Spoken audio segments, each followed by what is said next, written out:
girlfriend. Yes. Oh, yes, surprise. You.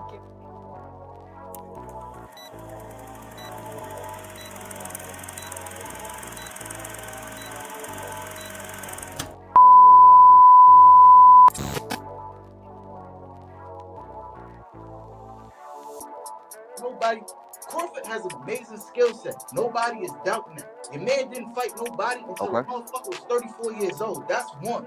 Two, the man left the table. You're not talking about this man leaving the table. You're not talking about him turning down $8 million, asking for 15. He's turned down 8, then he turned down another 10. So they say, yo, we're going to do the no guarantee route. The same shit that happened with Caleb Clint. Caleb Clint took the 10 million. If he wanted to fight, he would have took the 10 million. But you're not saying nothing about that. You're not saying nothing about that. And he left the table to fight David Adamishan. But that's okay. That's okay. As if David Adamishan is a better fight for him than Thurman is for Spence. You sound like a whole fool on here, bro. You sound like a whole fool. And everybody that's going along with it, bro, if you don't know energy, you can look at the fucking interview that Crawford put up the first time and tell that he was off. Then come back at it, and he turned around and said, oh, I was talking to them since July. When the first time he said he only spoke to them for 2 weeks before the fight. The boy lied to you, and you still going with it. You still going with it. I don't understand that. Like, and y'all making all of this information off for hearsay. Ain't none of us in none of these fucking rooms, bro. None of us is in none of these fucking rooms. But what I could say is I seen Crawford's story change one too many fucking times. Errol's story been the same since he been saying. Really? So yeah, really. His Really? story been the same. So he fighting Keith Thurman when he said he never fight Keith Thurman? I'm gonna clear my side of the street, then I'm coming to you. When they asked him why he don't want to fight Thurman, what he said? He said he don't want to fight Thurman because Thurman ain't never given him an opportunity. So who he fighting next? He fighting him at 54. He fighting him at 54 with a sanction bout with the WBC. With the WBC. Wait, nigga, you contradicted yourself about 17 million times, nigga. Yeah, you did. You said, wait, hold on, fam. Let me address your point. You said that Errol, a man of his word, and he doing what he said he was gonna do. But the nigga's fighting Keith Thurman in his next fight when he said he would never fight Keith Thurman. One. Why is he fighting Keith Thurman? Nigga, it don't matter. It don't. Wait. Hold on, bro. He was wait. He was bro. Hey, hold on, fam. I gave you the opportunity to speak. Now let me speak. Let me speak on your points. Thank you. Speak on it. All right. You said that Errol a man of his word, but again, the nigga's fighting a nigga who he said he would never fight. Lie. All right, that's the first thing. Why the second thing, wait, no excuses. Wait, no. Hold on, bro. Let me talk. Bro. Wait. I let no. Hold on, fam. I let you speak. Now let me get my points across. Again, it's a lie. Ain't nothing. I don't care what kind of excuse you come up with for why he gotta fight Thurman. It's a fucking lie. A lie is a fucking lie. It don't matter what you say, nigga. He fighting a dude who he said he would never fight. Facts. Now this other shit about 15 million and they offered Bud 15 million. The fact that the matter is, Bud, yeah, you did, nigga. I heard you at the beginning. He wanted 15 million. They offered him 8. They didn't but even that's cap because guess what? That's cap because Bud. What did Bud say? Bud say they. What? Said it. He said what? When did he say that? Send the link to the interview. What a link at? It's in the interview. What interview? What interview? Go look it up. Nigga, you the one making the claim. But wait. Hold on, bro. Wait a minute. You the one making the claim. How the hell you gonna ask me to look it up? I'm gonna use my guy knockout point. How the hell you gonna ask me to look up a claim that you making about it? Send me the link and I'll pull up the video. Nigga, you got the YouTube channel. Nigga, you could. Don't you got YouTube too? YouTube channel. Hey, am I the only one? Am I the only one that got YouTube? Research. Am I the only? Do the research. Hold on. Here go my research. I'm gonna show you my research right here. Here go my research right here. Hold on. I never was offered a guarantee. Not once.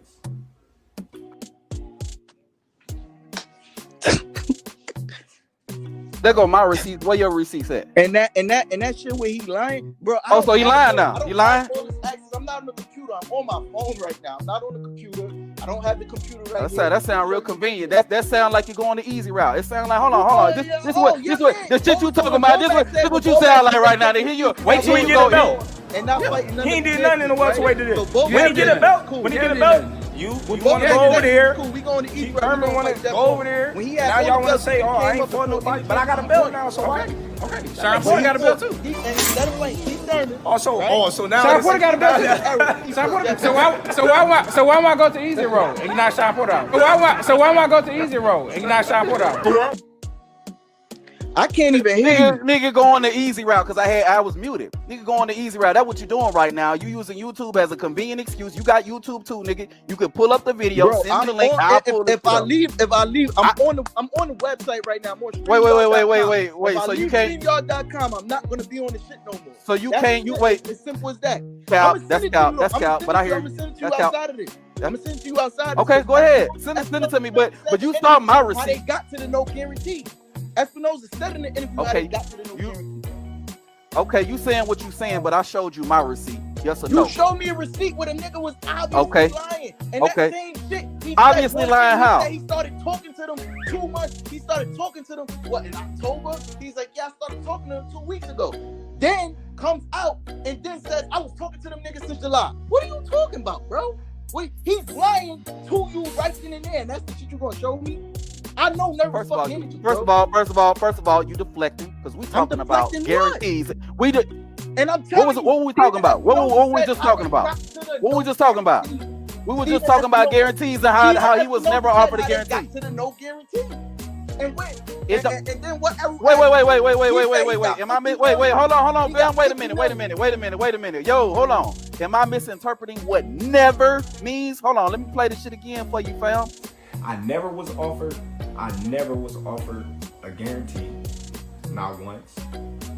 I never offered a guarantee. I was never offered a guarantee. Look. I'm gonna back out. I'm gonna go get the interview. I'm gonna back out. Get the interview. I'm gonna post the fucking link in your chat, right? In your chat, and then come back. You feel me? Look, if you think Crawford beat Spence, I wouldn't say you wrong in thinking that. You feel me? But I wouldn't say somebody wrong in thinking Spence beat Crawford. It's a 50-50 fight. It's literally a 50-50 fight. But you not talking about what Crawford did that we didn't get this fucking fight. Nobody's talking about what Crawford did. What he do? What he do? Get this fight. Tell me what he do. What do you mean what he did? He was negotiating with 2 companies at once. So he's leveraging the fact that he can fight Errol Spence with another company. What are you talking about? That's easy to see. Wait. So Bud Crawford coming to the table with $50 million in order to get an Errol Spence fight done. How do you know he came to the table with $50 million? Because he said it. He said it. So he lying about that? So Bud lying? I don't know if it's true or not. But he was lying in that interview because he dead said. Wait a minute. So how the hell you gonna tell me it's not true if you don't know whether or not he lying? Who mans is this? Get him the fuck out of here. But you know it's true? How do you know it's true? Hey, hold on, bro. Bud Crawford is a much credible source than niggas on YouTube. 1, 2, right? Bud Crawford is actually wait. 2, Earl actually confirmed that Bud came to him with the money, right? He didn't come to him with the money. He said that he came to him with a $50 million offer from a hedge fund. He said, where is the money coming from? And he didn't have no answer for that. What are you talking about? Wait a minute. What did Al say? Hold on, here we go. Okay. Of money to fight Terence Crawford, which he didn't call me back, so I proposed it to Al. I hit up Al. I'm like, Al, listen, man, I got this big hedge fund company out here. They claim they know you. Not one, but two. You know what I mean? 2 companies willing to put 20+ million in both of our pockets, guaranteed. Al tell me straight up, I'm not letting nobody touch this fight. Let me ask you a question. If Al ain't letting nobody touch this fight, then what he got to prove as far as where the money coming from and all this shit? First off, where's the money coming from? What are you talking about? Wait. Did you not hear the interview? You didn't hear what I just said? I heard exactly what he said. Okay. So Al said he don't want nobody touching the fight. All right. So you the YouTuber, you do the research and all that, right? You okay. Got all the files. Do you got when they were going back and forth on Twitter? Yeah, I got when they were going back and forth. What does that mean? What am I pulling up though? Pulling up what? Pulling up what? You're gonna pull up a tweet where you see Errol say exactly this.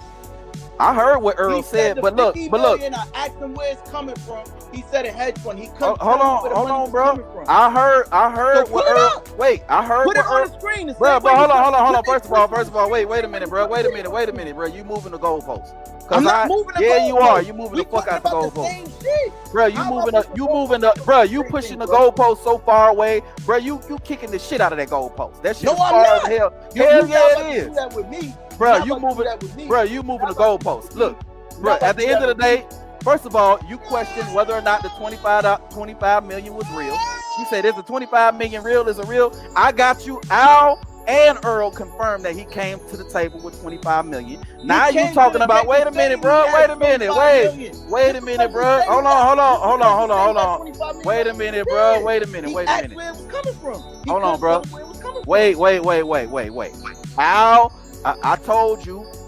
You said if you came to the table with 25 million, I proved to you that he came to the table with 25 million because Al and Earl confirmed it. And then also at the same time, Al said he don't want nobody touching the fight, right? So it don't matter whether the 25 million was real or not real. It don't matter whether he saw the money or not. Al said he don't want nobody touching the fight. It don't matter if he lying or not. He called me a horrible fighter, but he just got beat by like a basic foundation.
Hey yo,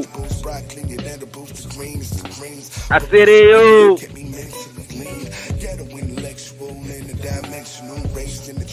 What to do, man? Salute to all the real boxing fans out there, man. I say salute to all the real boxing fans out there, man. Bill's Boot Camp in the building, what up? AC in the building, what up? Explicit Sports TV in the building, what to do, fam? Terry Smooth Jones in the building, what's going on, Terry? Yeah, RDB, the boys in the building, what's going on with you, fam? Y'all be sure to hit that goddamn like button one time for your boy. Bad grammar cause I'm stubborn and committed. My coke squishy skills is on God mode. I talk right, draw slow, slang right, swing right, speak black, speak white, speak love, speak light. Hate my own feet, but I'm black-footed soldiers. Warrior and bold, so I wear these Jordans on my toes. Even though these niggas better know that the boy got it ever since I came through the door with the flow just to let a nigga know. Ghetto intellectual, interdimensional, raised in the trenches with an appetite for vegetables. Rock clean your edibles, the greens, book of super, yeah, kept me mentally lean. In my ghetto. We in this thing. I say we in this thing. In my ghetto.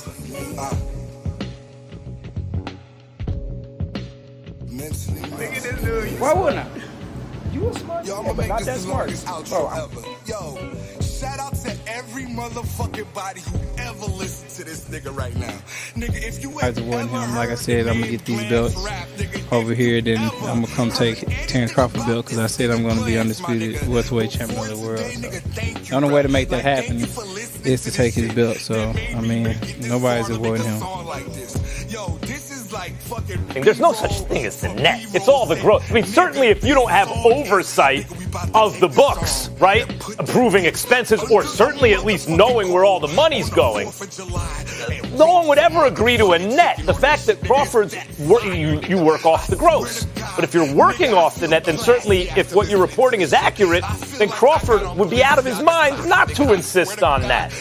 And you're telling me that that's what's holding it up, that Al Heyman, who's advising Errol Spence, is not giving Terence Crawford oversight over expenses or giving him transparency to the books, of the books. He's not letting him take a look at the books. And that's why Crawford won't sign, because that sounds to me, Mike, like a duck. Fuck you if you hate me, and welcome to the experience if you like it. Yes, a nigga is ghetto. Yes, a nigga is classy. Yes, a nigga is Most importantly, the nigga is black excellence at its finest. If you do not pay attention right now, nigga, you need to go do your taxes. This is shit talking at a century right now. Fuck you. Fuck all of your haters that don't know that this nigga is dope. Dope.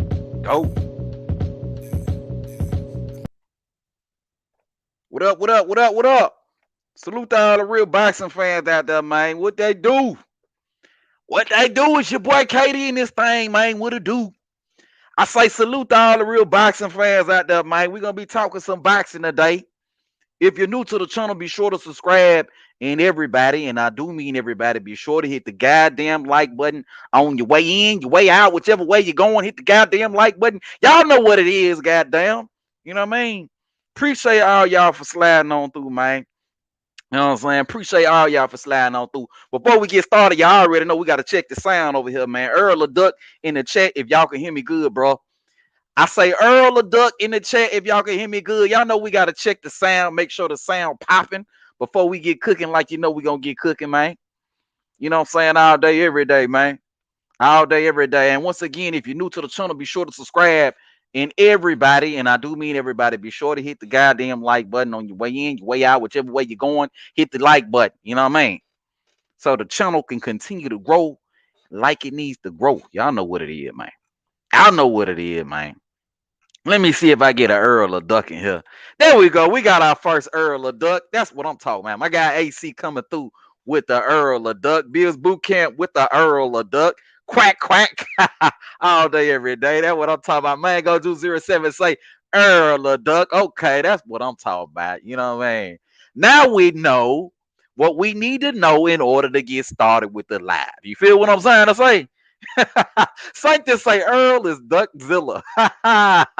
Well, y'all get real creative with these names, boy. What's going on, my guy D? Lucky say Earl or Duck. That's what I'm talking about, man.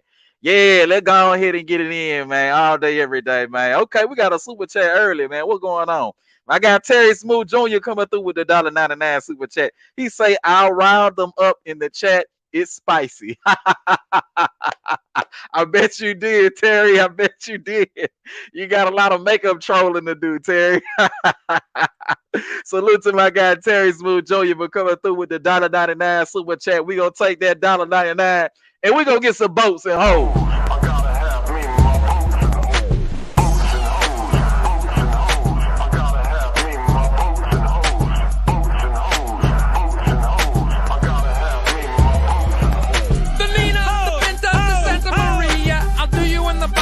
Drinking sangria, nachos, lemon heads, my dad's boat. You won't go down cause my dick can float. Salute to you, Terry. Appreciate you for coming through with the $1.99 super chat, man. Y'all know what time it is, man. My guy Joseph Belly say Ducknomics. Yeah, a whole the study of ducking all day, every day, man. We know what time it is, man. Appreciate all y'all for sliding on through, man. Let me get some of y'all comments real quick before we get cooking, man. Let me start at the very top, man. I see y'all up in here, man. My guy Bill's Boot Camp was the first one in the building today. What going on with your Bill's Boot Camp? He say S. I guess maybe that was a typo. We don't know what it is. You know what I'm saying? You know, Bill's Boot Camp also say salute, fam. Appreciate you, Bill's Boot Camp, for coming on through, man. Hold on, man. We got another super chat. My guy Tough Glove Boxing coming through with the $5 super chat. That's what I'm talking about. It's a celebration, bud. KO Spence in 8th or 9th round all day, every day. It's a celebration, my guy. Tough Glove Boxing coming through with the $5 super chat all day, every day. You know what I mean? You know what I'm talking? The celebration! Bitches! Correct. It's a celebration, bitches! Show television titties! Rick James. Show my guy Tough Glove Boxing your titties. Y'all know what time it is, man. Appreciate the Tough Glove Boxing for coming through with the $5 super chat, man. All day, every day, man. Y'all know what time it is, man. Okay, all right. Let me get back to the comment section. Let me get started from the very top where I was. You know what I'm saying? My guy AC say one love to the chat. One love, KD. Finally, Earl girl did right by him. Shout out to her for the real update. All day, every day, man. That is real spiel right there, AC. All day, every day. My guy Explicit TV say, what up, bro? He say, I remember when you first started your channel, your shit's doing great. Yeah, bro. I remember you too, Explicit Sports. You definitely was one of my first subscribers, bro. I remember that. You know what I'm saying? Appreciate you for sliding on through, man. All day, every day, man. Yeah, we came a long way, bro. We definitely came a long way all day, every day, man. My guy Psych to say, what to do, KD? What going on with you, Sanctus? Appreciate you for coming on through, man. Terry Smooth Jr. say, I don't even want this fight. Bud been ducking for too long. Okay, here go Terry Smooth. Starting up early. Here we go. He getting ahead of the game with the bullshit. I hear it already. Bud not even a black man to me. He moved like a Caucasian or like Canelo. Now that's cuss words right there. That's cuss words right there, Terry Smooth. You gonna say this man moving like Canelo? Come on, man. Come on, man. You tripping right now, Terry Smooth. My guy Sank to say Cheryl Smoot cap. Yeah. All day, man. You know he be capping like a motherfucker. You already know how Terry get down. Let me read a few more of his comments because he be getting in there. Bud might as well retire just like Canelo. Come on, man. Come on. Come on. You gotta come on. Bud, the reason why boxing is in a bad state. Wow. Just going real far with the bullshit all day. You already know how Terry get down. You know what I'm saying? Sank to say, Bud ain't never dumped a belt in the trash. Troll. Yeah, bro. Yeah. Bud ain't never did that. Fought all his mandatories. You know what I'm saying? As a matter of fact, the mandatories don't even want to fight him, right? Fuck him not fighting the mandatories. The mandatories don't even want to fight Bud Crawford.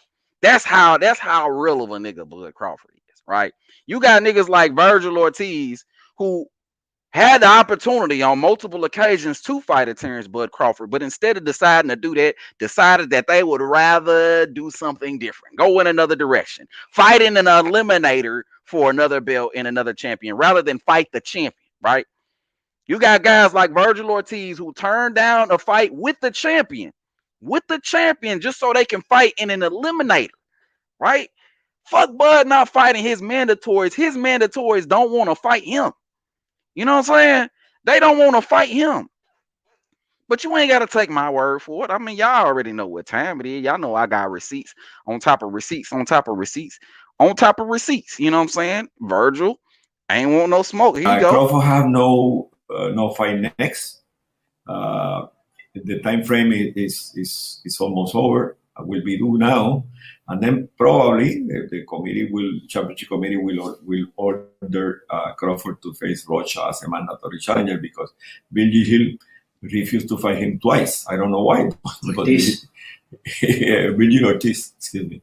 Bill Ortiz refused him to fight. Bill was my friend from South Dakota. Just to confirm, you're saying how many mandatories you know?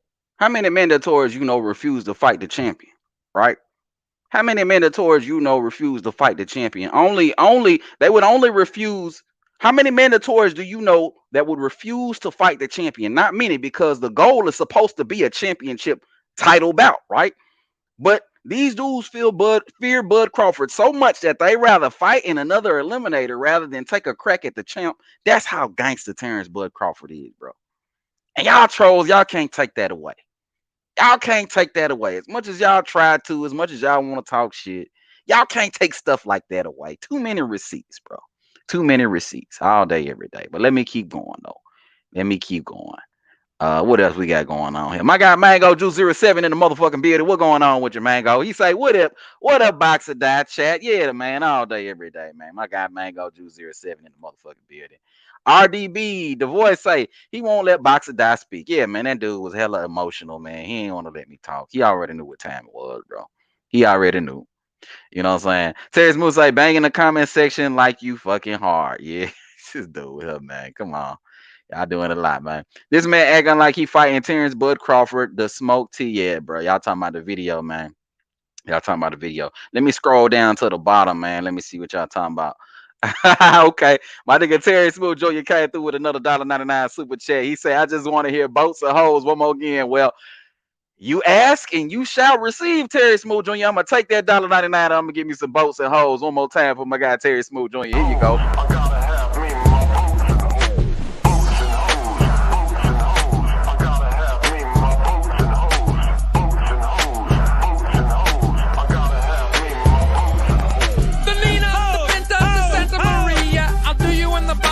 Drinking sangria, nachos, lemon heads, my dad's boat. You won't go down cause my dick can float. That was for you right there, Terrence Smooth Jr., man. Let me see what's going on. My guy Bernal in the building. He say, "What up, though? If Bud agreed to a 35 split, what's the problem?" Absolutely, man. What's the problem? But these dudes always move the goalposts. They always create a new hurdle, a new thing for Bud Crawford to jump over in order to get the fight with Errol Spence Jr. But it look like we may have some good news, and we're gonna get down and dirty into it. But let me read a few more comments before we get going. Like we know, like y'all know, we gonna get going. You know what I'm saying? Okay, you talking to Terry Smooth. Let me see what's going on. My guy Joseph Belly in the building. What going on with the Joseph Belly? He say, "What up with the so-called Errol Spence interview?" You know we gonna get to it, man. You know we gonna get to it, man. I done highlighted some parts I want to talk about, and we're gonna get all the way down and dirty into it, man. Y'all know what time it is, man. Here we go. So RDB the voice say, "Do a big box of die all day, every day." My guy Fresh Prez 402 in the motherfucking building. He say, "Yo, what going on with your Fresh Prez 402, man?" That's my guy right there.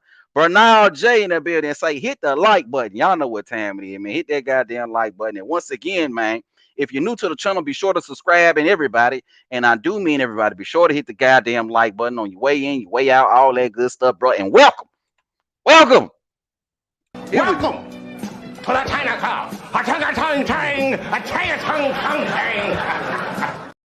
Yes, sir. Yes, sir. Yes, sir. Let me keep going though. Let me keep going. Okay. My guy Don Vaughn in the building. What going on with you, Don Vaughn? He say salute Earl girls actually exposing him. Also, he already revealed a built-in excuse when he loses. You know, we're gonna be talking about that too, Don Vaughn, all day, every day. We going all through the interview, right? We going all through the interview because Errol Spence says a lot of very interesting things that we just gotta dissect, you know what I mean, and open up and look at, and you know, it's a lot in that little interview that we could take from it, you know what I mean, in order to kind of build a very good character profile of Errol Spence and his willingness in order to get in the ring with a Terence Bud Crawford. But we ain't gonna go too far too soon. I say we're not gonna go too far too soon. Let's go ahead and keep where we at. My guy Fresh Prez 402 says Bud gonna knock that boy teeth out. We're gonna talk about that too, because that was another thing that Errol Spence brought up in the interview. He worried about his teethuses coming out, right? He worried about his teethuses coming out, right? And that was the reason. You know what I'm saying? That was the reason that he was covering up and doing all that extra stuff in the ring when he got hurt by Ugas, right? But according to him, he didn't get hurt. But we're going to talk more about that. My guy Don Vaughn. Okay, here we go. Sanctus say, Virgil, you want a title shot? Nah, let me get a title eliminator. Facts on facts on facts on facts on facts on facts. All right, so we're going to get down and dirty into it, right? Let's go ahead and pull up the interview here that Errol Spence did with his girlfriend, right? Or his wife, or I don't know, whoever it is, whatever it is, it don't really matter. But we're gonna go on and get down and dirty into the interview. And we're gonna get, like I said, we're gonna get straight to the good stuff, right? So Errol Spence said a lot in this interview. He talked a lot about his struggles, you know, a lot of the things that he suffers with and stuff like that. So it's a good interview. So for anybody who haven't seen the interview, be sure to check it out. It's the name of the channel is called On the Rocks with AO. You know what I'm saying? You know, it's an hour-long interview. It's some good stuff in there. Y'all be sure to check it out. But we're going to cut straight to the juicy stuff, right? So let's start off with this right here, right? Let's play this. Okay, does Floyd have a say-so on... Can y'all hear this good? Let me make sure y'all can hear this good, bro. One in the chat if y'all can hear it good, bro. One in the chat if y'all can hear it good, man. Could y'all hear that? Let me get some ones in the chat if y'all can hear it good. Okay, I see some yeps. I see some yeses. Okay, cool. Let me run that video. Here y'all go. When you and Crawford fight? No. Where did that come from? Just people speculating, just like everybody has. Okay, I think I need to run that part again. So the question was, does Floyd have a say so? Does Floyd have a say so in regards to the Terence Crawford versus Errol Spence fight? I'm gonna just run that back because I kind of started right at the beginning, so I'm gonna run it back a little bit. Here we go. He's along for Yeah, look, he's along. I'm not seeing no return. So I'm like, it's coming. It's coming. People always been in real estate. Always.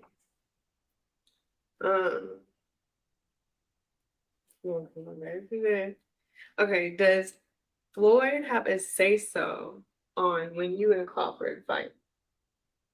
no. Where did that come from? Just people speculating, just like everybody has all these dates. Like they done had probably 15, 20 dates since the. So let's stop it right here. Who the fuck said anything about dates? You see what I'm saying?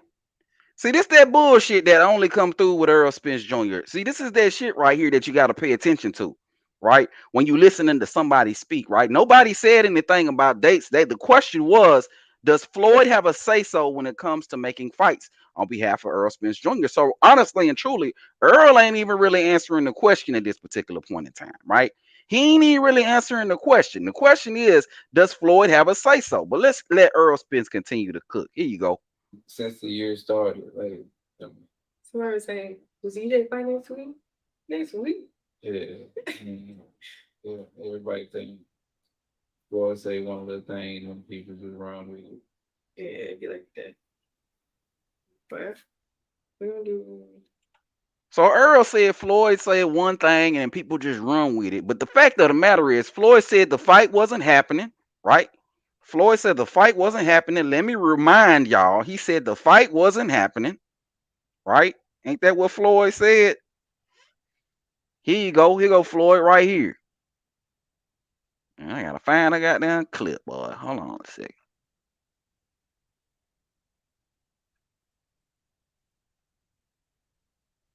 Floyd said the fight ain't happening. As of right now, the Spence and Crawford fight is not happening. Damn. There's a lot of false information floating around out there. And absolutely. Right. And it's so weird though. I'm just trying to figure out like where are they getting this information from? I don't know. I don't know. Okay, so Floyd said the fight wasn't happening, right? And he was absolutely right that the fight wasn't happening, right? He said that the fight would happen later on down the road, and he was absolutely right. So when Errol Spence makes the statement and says that Floyd don't have control over his career, right, or don't have no say so, because initially he said no. When he makes a statement and says no, it ain't true, right? Because he said no and then deflected to some other shit, right? He said no and then talked about dates, right? But essentially, when he talked about dates, he said the exact same thing that Floyd Mayweather said, that people were making up dates and all that type of stuff, right? That's essentially what he said. He's saying the same thing that Floyd Mayweather said, but his message is very different from Floyd in a sense where, should I say, the question was about whether or not Floyd Mayweather has a say so as far as Errol Spence's career in making the Terence Bud Crawford fight, which I may add, Errol Spence never actually answered the question, right? Let me take that back. He answered the question by saying no, but he didn't expound on the question that was being asked. He started talking about dates and shit like that, right? But the dates, Floyd agreed with you on that. The dates, people was making up dates, right? Floyd agreed with you on that point. But when it comes to whether or not Floyd Mayweather has a say-so over your career, you said no to that, but you didn't really go into details on that, right? But we got evidence of Floyd Mayweather saying stuff like this, that him and Al are one, right? Him and Al are one, right? Well, how do you know this and how do you know that? Once again, me and Al Heyman is business partners. Me and Al Heyman speak every day. So no one can say I'm with Floyd Mayweather, but I'm not with Al Heyman. No one can say I'm with Al Heyman, but I'm not with Floyd Mayweather. Okay, so we can't necessarily in this moment say Errol Spence is lying because he never really answered the question, but he's definitely misleading with his answer. He said no, and then proceeded to talk about some other shit, right? But the reality of the situation is, does Floyd have say so over your career? The answer is absolutely Floyd Mayweather has say so over your career, right? And you didn't want to directly address it because you know how that makes shit look, right? You want to say that Floyd Mayweather is making up stuff, or you don't know what you want to insinuate that because you wouldn't dare actually say that because Floyd Mayweather is your boss. You wouldn't dare actually say that. You want to insinuate that Floyd don't know what he's talking about. But when Floyd said that the fight wasn't happening between you and Bud Crawford, guess what? He was absolutely right. He was absolutely right. And when it comes to whether or not Floyd Mayweather has say so over your career, we already know that he got say so over your career because Al Heyman is your boss. And when it comes to Al Heyman and Floyd Mayweather, according to Floyd Mayweather, they are one, and you can't disprove that, right? You can't disprove the fact that they are one. Well, how do you know this and how do you know that? Once again, me and Al Heyman is business partners. Me and Al Heyman speak every day. So no one can say I'm with Floyd Mayweather, but I'm not with Al Heyman. No one can say I'm with Al Heyman, but I'm not with Floyd Mayweather. Yeah, all day, every day. But I'm gonna ask the people. I'm gonna ask the people. I asked the people already, but I'm gonna ask the people out there, or I asked the people out there already, and I got a poll brewing, right? I asked y'all the question: does Floyd have a say so in making this fight? Let me see what y'all got to say about this shit, right? As of right now, the poll I got going on, I got 60% of y'all that says yes, Floyd Mayweather does have a say so. And I got 40% of y'all that says no, Floyd Mayweather does not have a say so. But I just want to know the 40% of y'all that say Floyd don't have a say so. How do you explain him saying that him and Al are one, right? How do you explain Errol Spence not directly being able to answer the question when asked about whether or not Floyd Mayweather had any say so over his career? He started pretty much saying the same shit that Floyd said, right? All people making up dates, Are you saying that Floyd's making up dates? Because Floyd has never made up a date. Floyd has never made up a date. He's never come out of his mouth and just started spurting out dates. He's never done anything like that, right? So you're not talking about Floyd when you talk about making updates. Floyd has always been consistent in his approach that the fight ain't happening, and he was absolutely right. The fight ain't happening, and it may happen later on down the road. Let's give Floyd clarification on this. This is what he said in October of last year, and he was absolutely right. Smack dab in the middle of the negotiations that were supposed to be taking place between Terence Crawford and Errol Spence, your boss Floyd Mayweather came out and said that the fight wasn't happening, but the people want to act like Terence Crawford got something to do as to why the fight couldn't happen, right? According to some of these Spence fangirls out here, Bud ducked the fight, right? Bud ducked the fight, but this man boss came out here and told everybody smack dab in the middle of negotiations that the fight ain't happening. Y'all got to make it make sense, right? Y'all got to make this shit make sense. As of right now, the Spence and Crawford fight is not happening. Damn. Somebody threw it out there. I don't know who threw it out there. And I'm not here to throw nobody under the bus. They keep on saying this fight is going to happen. And once again, this fight may happen, but further down the future. They said the fight was going to happen, in November? Mm-hmm. Yep, November 19th, I think. November 19th. So that's basically almost, we'll say, but a month away, okay? A little bit over a month away, okay? 6 weeks, whatever. Mm-hmm. Right? No press tour. Nope. No press conference at all. Nope. Spence. Y'all get it.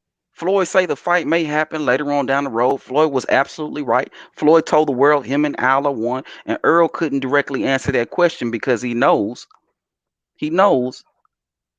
that him saying his own boss, he's his own boss and all this old bullshit. He knows all that goofy shit he been going on with for years and years and years. He knows that it's cap. He knows that it's absolutely cap at this particular point in time, right?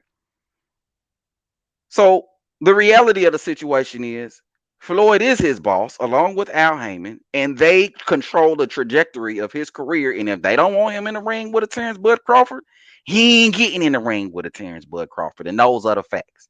But let me go to the comment section. Let me see what y'all talking about, right?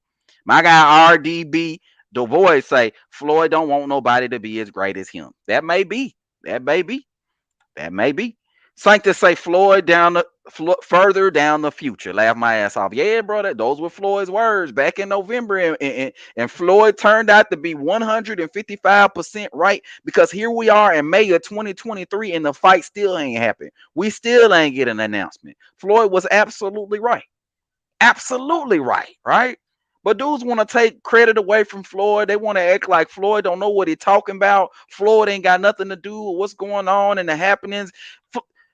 But how was Floyd so accurately able to tell everybody that the fight wasn't happening in the middle of the negotiations? How was he able to do that?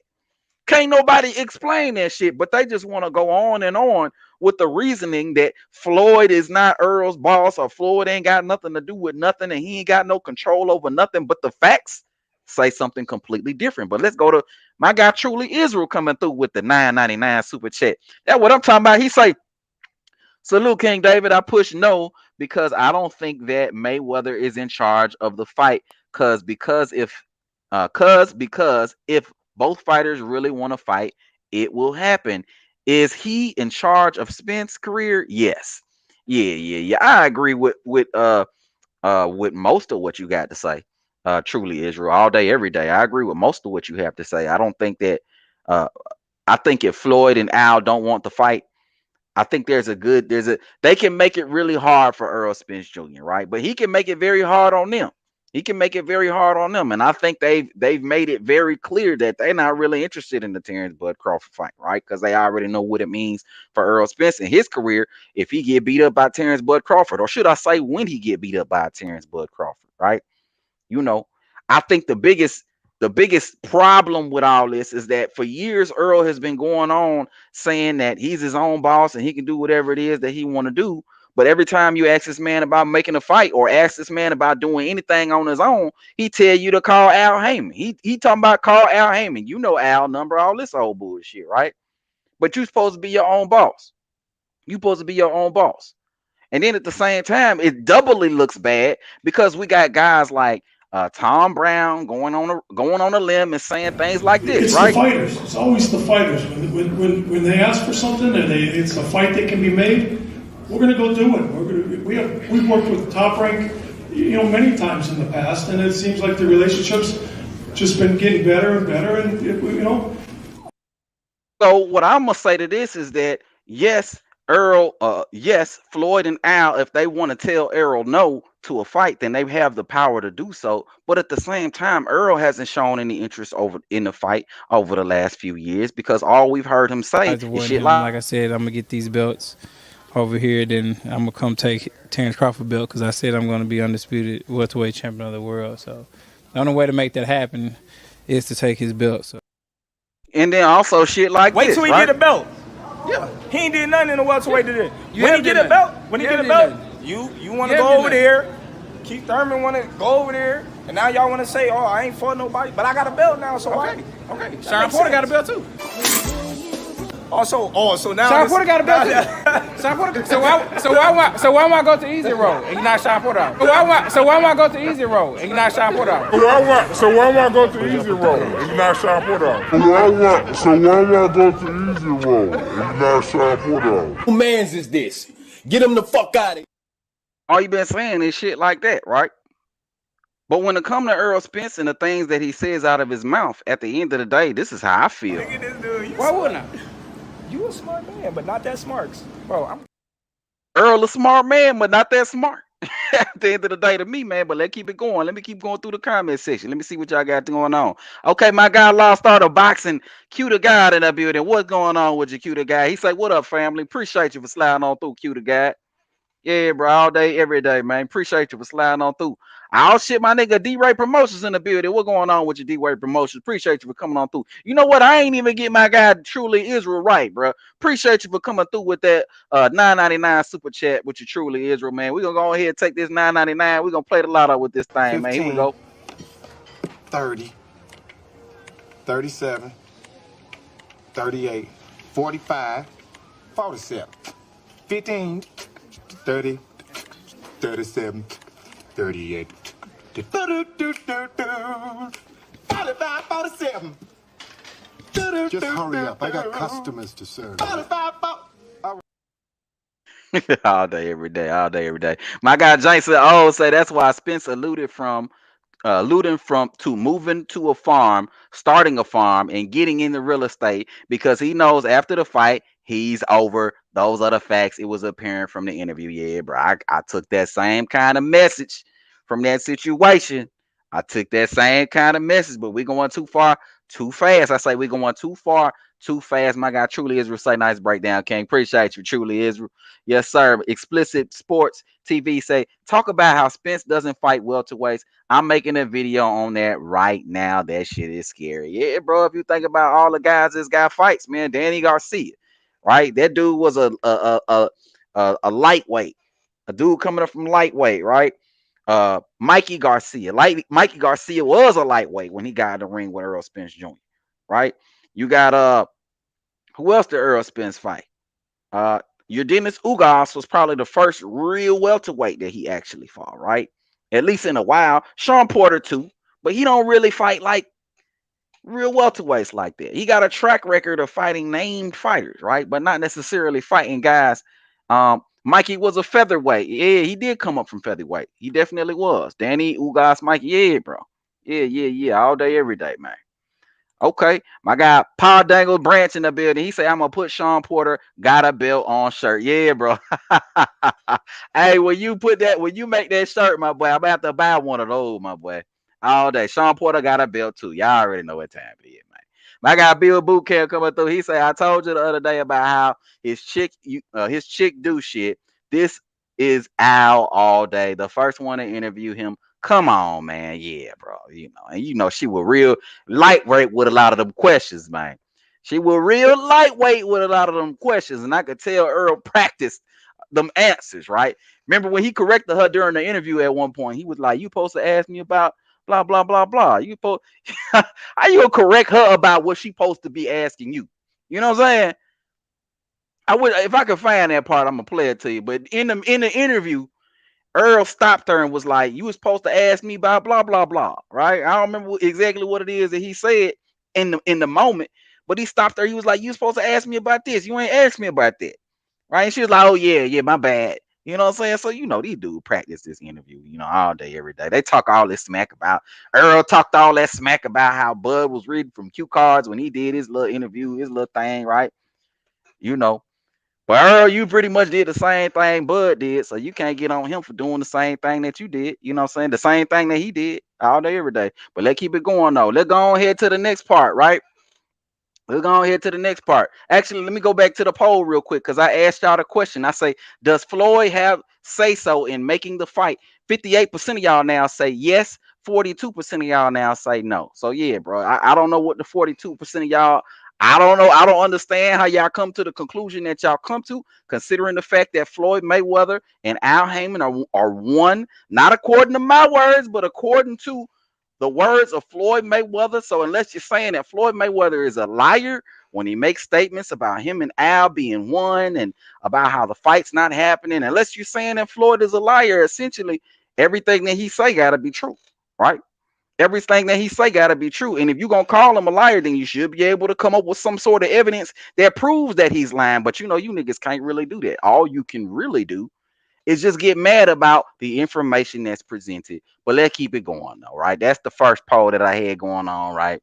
I asked y'all, does Floyd 57% of y'all say yes, 43% of y'all say no. So we're gonna go ahead and we're gonna end that poll and we're gonna ask another question, right? We're gonna move on to the next part, right? Here we go. 28. Here we go. 1858. Okay. Here we go. Which training camp then? Was there specific? No fights before the fight.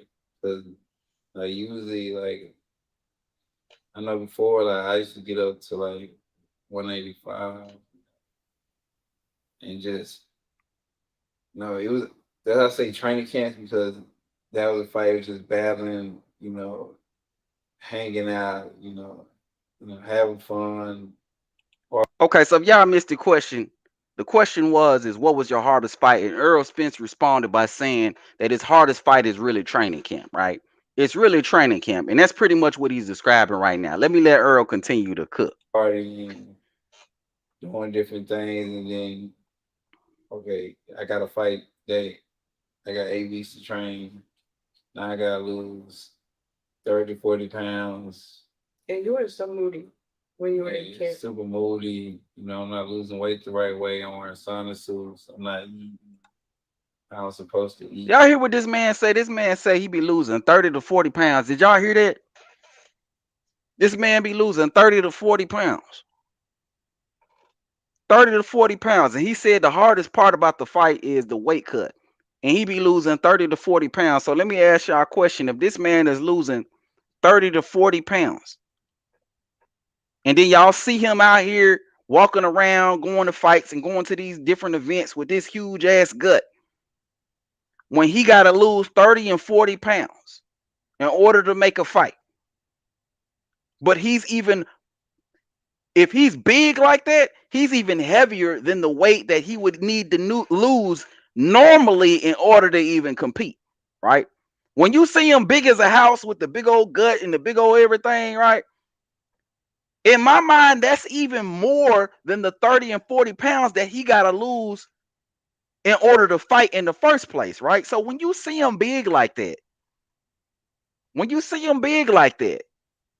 is he really able to take a fight on 2 and 3 months notice? And the reason why I say this is because it was a lot of Errol Spence fans, a lot of fanboys out there who were under the impression that Earl and Bud could have happened back in November, right? But there were pictures circulating online around this man, Errol Spence, right? There was a lot of pictures circulating with this dude with a belly, right? The dude was at Disney World with his family the month before he was actually supposed to get in the ring with a Terence Bud Crawford, right? And even if you want to say he had a month or so to get ready, with a month or so to get ready to lose 30 and 40 pounds, so a fat camp, would a fat camp really prepare him to get in the ring with a Terence Bud Crawford? This man would have to lose 30 and 40 pounds just to be ready to fight for the belts. Would he really have been ready for that fight that a lot of you claim that Bud ducked out of the fight in November? Would he really have even been ready for that fight come fight night in November? Was that fight ever gonna happen? And this once again proves that Floyd Mayweather was right when he said the fight ain't happening, because he knew that Errol Spence wasn't ready for the fight, right? But I asked y'all the question, considering this man got to lose 30 and 40 pounds normally, if he blows up even higher than the normal weight that he walks around at, would he really be able to make a fight in November against what would be perceived to be his toughest opponent? Is that really possible? Is that really possible? But let Earl continue to cook on this. I'm doing it the old school way, thinking I'm gonna starve myself and not drink water to make the weight. So but you're not doing it anymore. I'm not doing it anymore. I got nutritionists and stuff, which I should have done back then, but being cheap, man. That's very admirable, though, Chris. Being a penny pincher and not doing things that that will help me to succeed. Trying to do everything. That's one of my vices too. Trying to do everything myself, like trying to cook for myself. Trying to do everything by myself, strength conditioning by myself, and not having people help me. And, that's one of the things, I'm getting older now. So that's one thing that I changed, getting more help, accepting help from others. The ego. Yeah. Ego, and it's just, I like to do stuff myself in my own accord. So, everything was, by myself, and I made it a lot harder than it had to be. So now I got nutritionists and dietitians and strength conditioning training, other stuff just to help me, be a better fighter and also be a better person. Because, when you're killing yourself to make the weight, mess with your moves, make you angry, agitate you a lot. 100 and some degree gym, sparring. That's doing something to my body too, because I'm not having water in my brain because I'm. All right, let me stop it right there. He going into all the troubles, of making weight. And, we know it's hard to make weight as a fighter, you know what I'm saying? But here's the question. We're looking at Errol Spence right now, right? It is May 8th. It is May 8th right now. We're looking at this man. He doesn't necessarily look like a 147 pounder at this particular point in time, right? He don't look big as a house, but he don't necessarily look like he can make 147 right now, right? So my question to y'all is, given what this man looked like right now in this interview, and I don't know if this interview came out recently, maybe they might have recorded this thing months ago or a year ago, who knows, right? I don't think it was a year ago, but we could say months ago or a month ago or weeks ago, right? Given what y'all see right now from Errol Spence Jr., given what we know about the fact that this man got to lose 30 and 40 pounds for a fat camp, given what we know about this guy that his stomach gets as big as Santa Claus, right? Do y'all believe that Errol Spence can make weight for the fight date of July 22nd? Because that's what's rumored to be happening right now, right? According to Errol Spence, according to a lot of these quote unquote sources, the fight is supposed to be happening July 22nd. And I just want to know, do y'all believe Errol Spence can make weight for July 22nd, given what y'all know about Errol Spence right now? I want to know. I got the poll popping off right now, but let me go to the comment section. Let me see what y'all saying, right? Let me see what y'all saying. My guy Jay Beezy, 402 in that building. He say announcement. Okay, this week an announcement. Okay, I hope you're right, Jay Beezy. I hope you're absolutely right. If we get an announcement, that would be more than ideal. All day, every day. Truly, Israel say he like 180. Yeah, bro. This man say he lose 40, 30, and 40 pounds regularly. That means that this dude walk around at least 180 pounds on a regular day, right? On a regular day, he at least 180 pounds. So if he balloon bigger than 180 pounds, that means it do probably about 200 pounds. So you go from 200 pounds all the way down to 147 pounds in a fat camp so you can fight the most difficult, strongest opponent in your career. Like, I just want to know, do y'all think he can make 147 for July 22nd? Because that's when they saying this fight is supposed to take place. That's what I want to know. That's what I want to know. My guy Mango Juice 07 say, hell no. Hell no. JBZ 412 say July 29th. I hope you're right, JBZ 412. I hope you're right. I hope you're right. I hope you're right. But I am not so convinced at this particular point in time, right? They got to promote the fight. They got to do their training camp, right?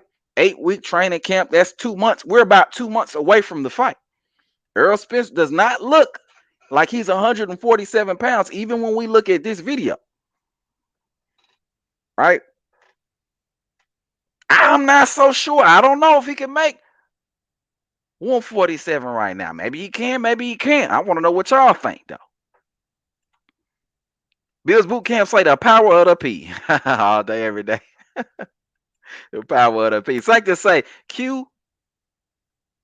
QT talk about, okay, I think y'all talking to each other. My guy, 2 up, 2 down in the building. What's going on with your 2 up, 2 down? He said, is she the one that recorded him drunk? Yes, she is. She's absolutely the one that recorded him drunk. And she's absolutely the same person that came through with this shit, right? She's absolutely the one. You can hear her voice in the background. She's absolutely. Yes. Yes. Surprise. You gay. She's absolutely the same one that recorded that, man, all day, every day. It's 2 up, 2 down. So he gonna have a fat camp. Yeah, essentially that's what it would be. He gonna have a fat camp, right? He gonna have a fat camp, but we know Terence Bud Crawford, and we know he in shape, but he gonna have a fat camp. He gonna have a fat camp in his most difficult fight of his career, and that's supposed to take place in July 22nd, right? But according to Errol Spence fans, the reasons why the fight couldn't happen was because of Terence Crawford, even though this man is barely in shape to fight. We're looking at this man right now. Again, I'm not convinced that he makes 147 even right now.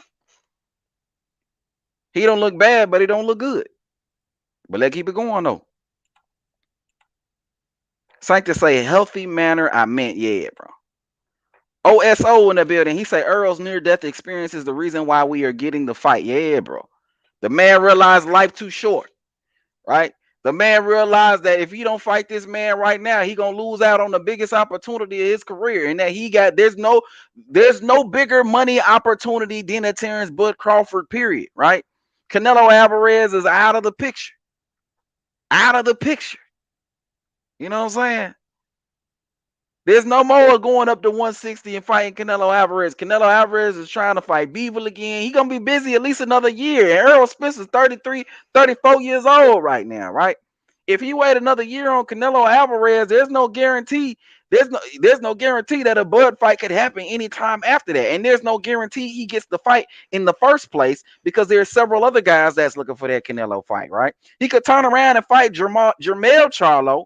But that fight ain't gonna generate nowhere near the revenue that a Terence Bud Crawford fight would generate. Nowhere near the revenue that a Terence Bud Crawford fight would generate, right? So with that said, Terence Bud Crawford is his best source of income. It's his highest potential to make money. It means the most to his career. It's just everything is in the works for Errol Spence to take this fight at this particular time. But again, when we look at his weight and we look at the fact that Earl ain't been in the ring for about a year now, right? We look at the fact that they've been saying that this fight was first supposed to happen in November. It was supposed to happen in November, but it didn't happen in November because of Bud. Even though Earl had a belly, right? He had a Santa Claus belly. This man had a beer belly in November, but it was because of Bud why the fight didn't happen in November, right? Then it got pushed back to December. Then it got pushed back to January. Then April. You know what I'm saying? Then May. Now July. Then June, and then July, right? So come on, man. It's always something new. Sean T in the building coming through with the cap. You talking about Crawford should be happy. Come on, man. Crawford is happy to put this man Errol Spence, to lay this man Errol Spence on the ground. He is happy to do that. It's about time. It only took 5 years, Sean T. It only took 5 years of easy route, Sean T. Right? It only took that long to get this man in the ring. Sean T say, stop that cap. Come on, Sean T. Do we have a problem, Sean T? Sean T, do we have a problem? Do we? We got a problem too, Pete? I said, do we have a problem? Oh, you got a problem right here. Here's your problem. Right there. Right there. All right. Play a little game. Right here. I said, do we have a problem? Huh? Oh, USSR. Now you better get your stank asses up out of here before I cause a nuclear holocaust up in here, fool. Let's go, fool. Come on now. Do we got a problem, Sean T? I may have to open up the panel just for Sean T. This ain't gonna be a super long show today, but I may have to open it up just for Sean T. Sean T in the comment section talking about stop the cap. You know, we might have to do some straightening here tonight, Sean T. I say we might have to do some straightening here tonight, Sean T, but let's keep it going though.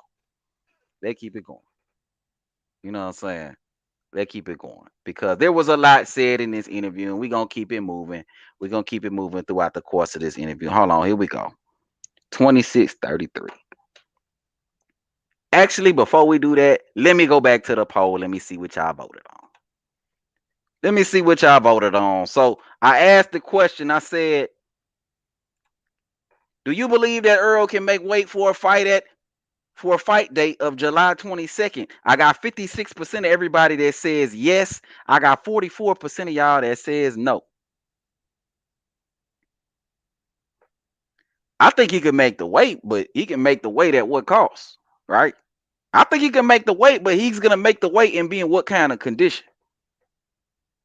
I think he can make the weight, but he's going to make the weight so he can do what exactly against the pound for pound number one welterweight in the sport of boxing. And I think he understands that. I think he understands that he can't come the same way versus Danny Garcia that he could come in a ring with a Terence Bud Crawford. Either way, he gonna get stopped. But for you to have a fat camp and get in the ring with a Terence Bud Crawford and be effective, I don't really see it. But right now, The percentage done went up. 63% of y'all say yes, he can make the July 22nd date, and 40% of y'all say no. I think it's gonna be a close call either way, and that is the problem. This man already got to lose 30 and 40 pounds. So when he get bigger than 180 and 190, which we've seen through pictures, him get bigger than 180 and 190.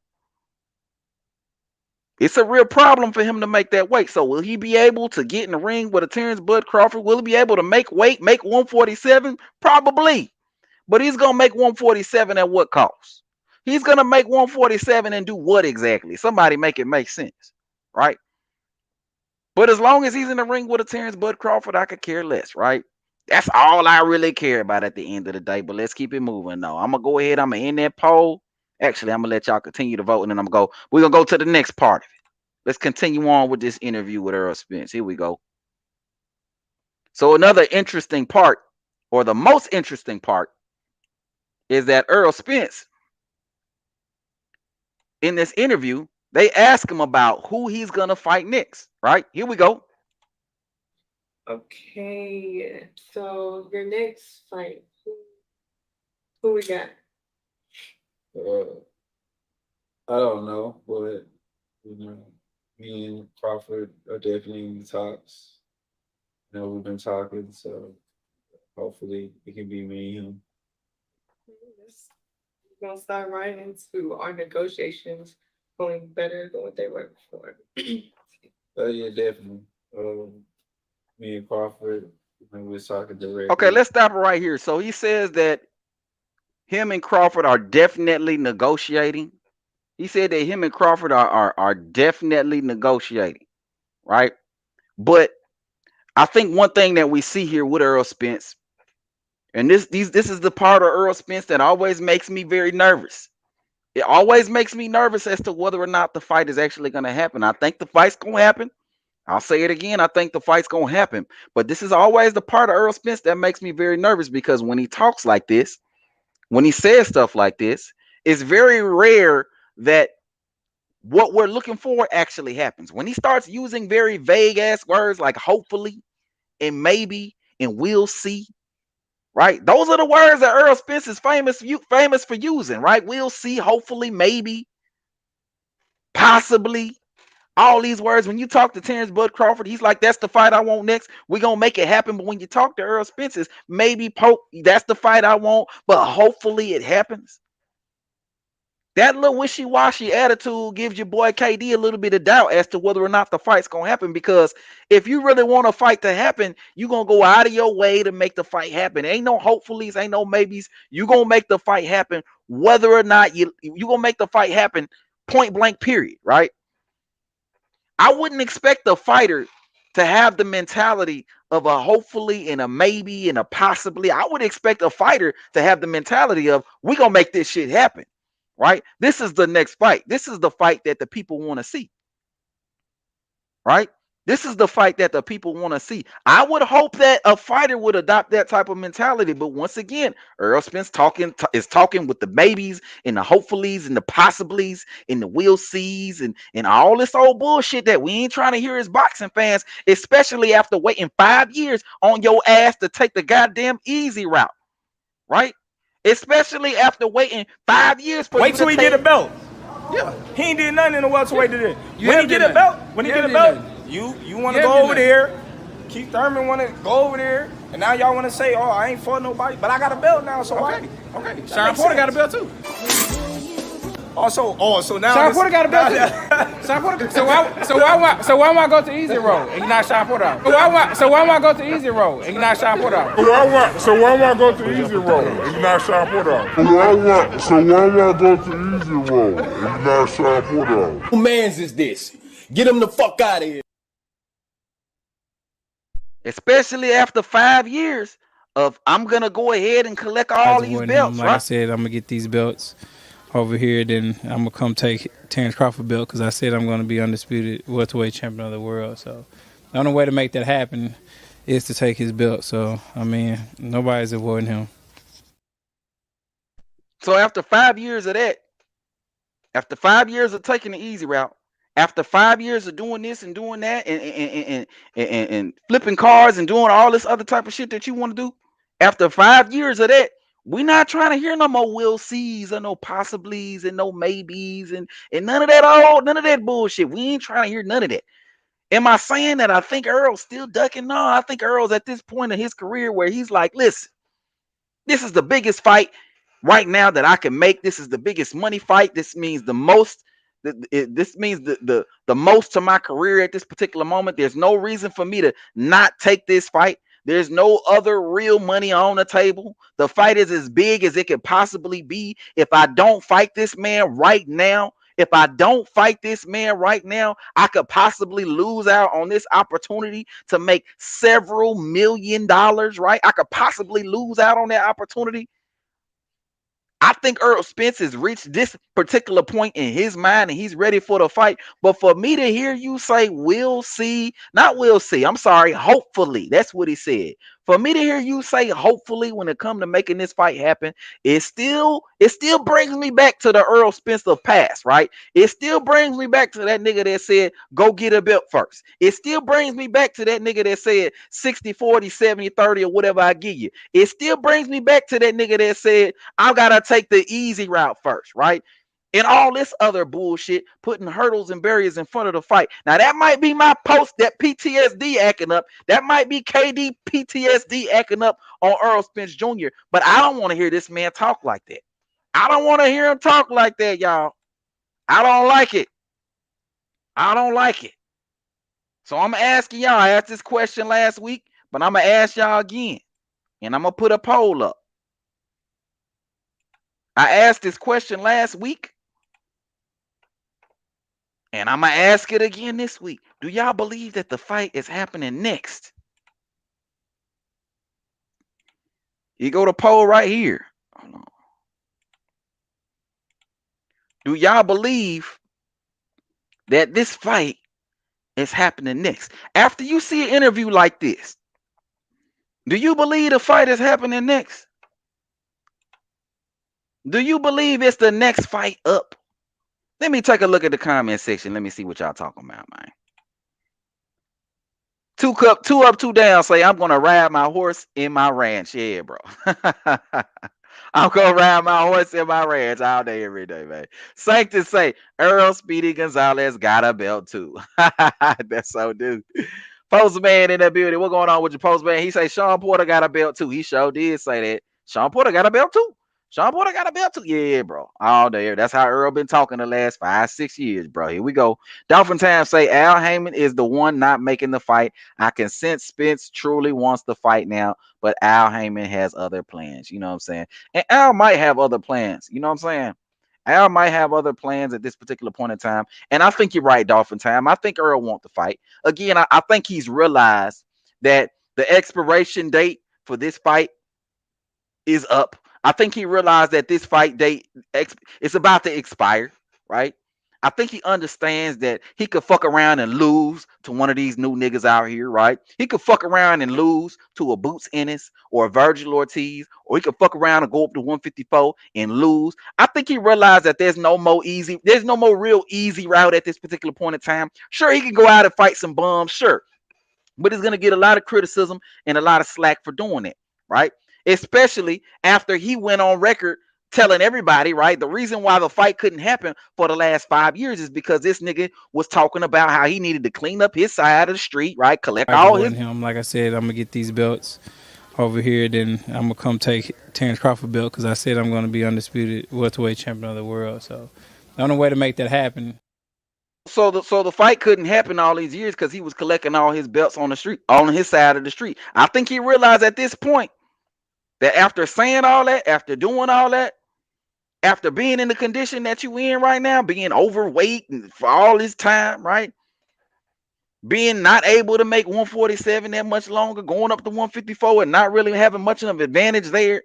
I think he understands at this point that this is the fight that he needs, and maybe Al Heyman trying to push him in another direction. But he understands that the expiration, this shit about to expire. You don't fight Bud now, that shit probably ain't happening never, and you lose out on the biggest bag of your motherfucking career, right?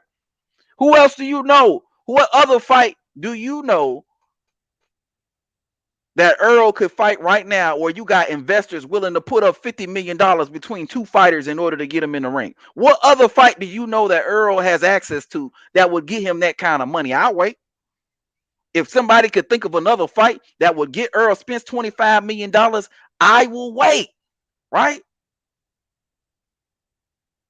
And if you can't think of that, and if you know that, then you better believe that Errol Spence know that.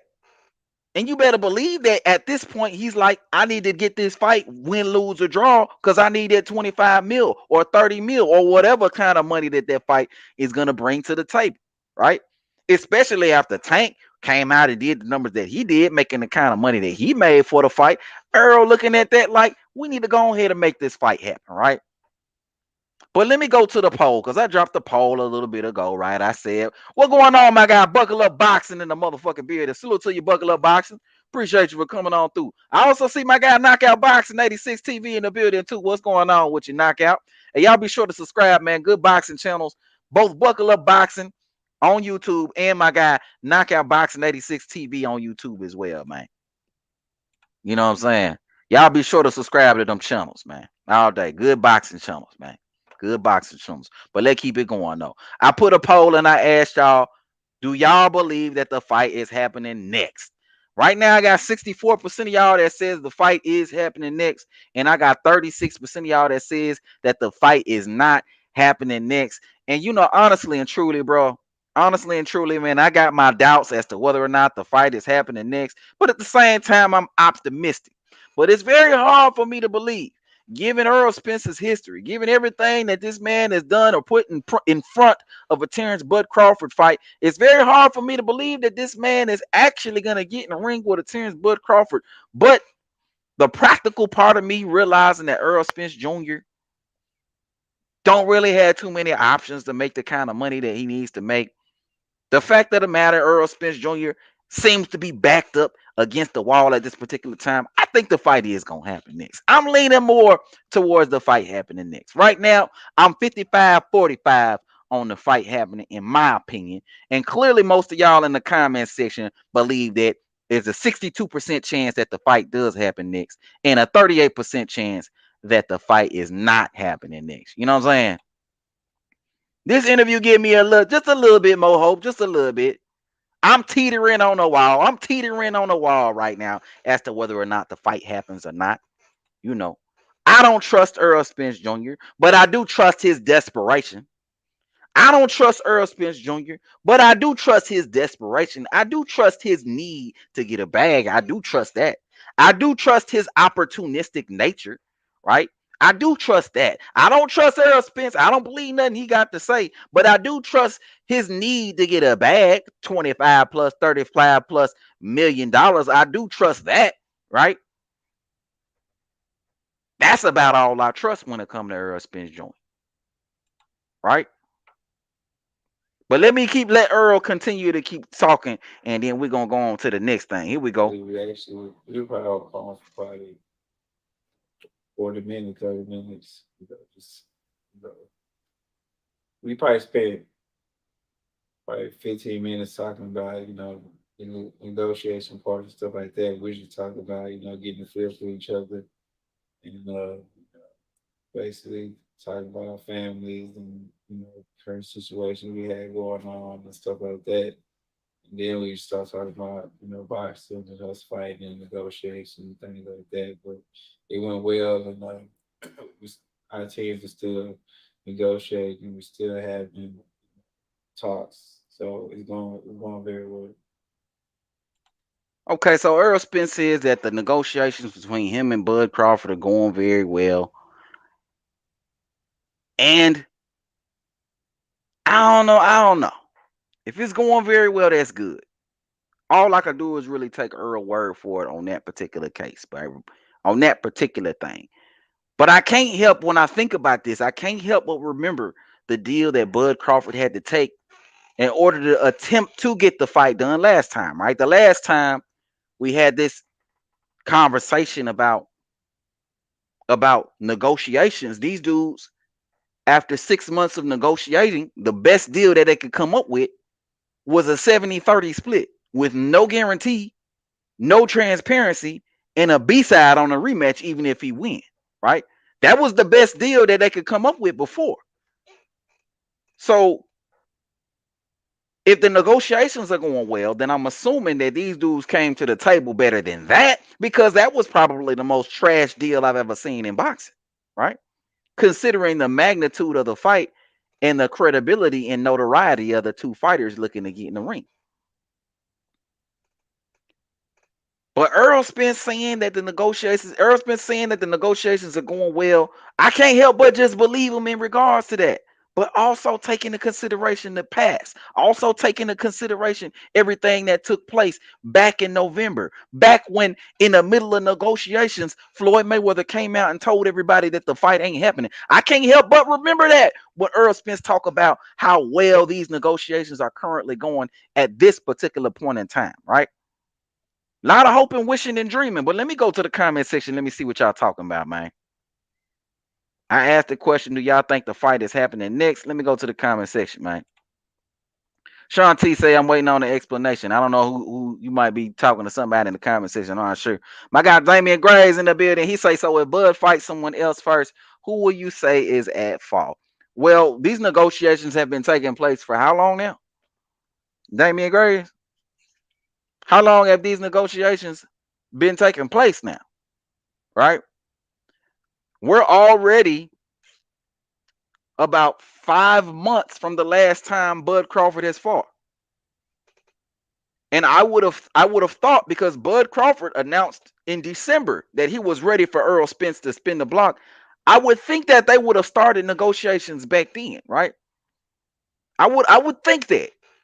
But in addition to that, they were already negotiating before that, right? So we got almost a year and change of negotiations taking place between Terence Crawford and Errol Spence. And I remind you, the best offer that they could come up with was a 70-30 split with no guarantee, no transparency, and a B-side on a rematch, right?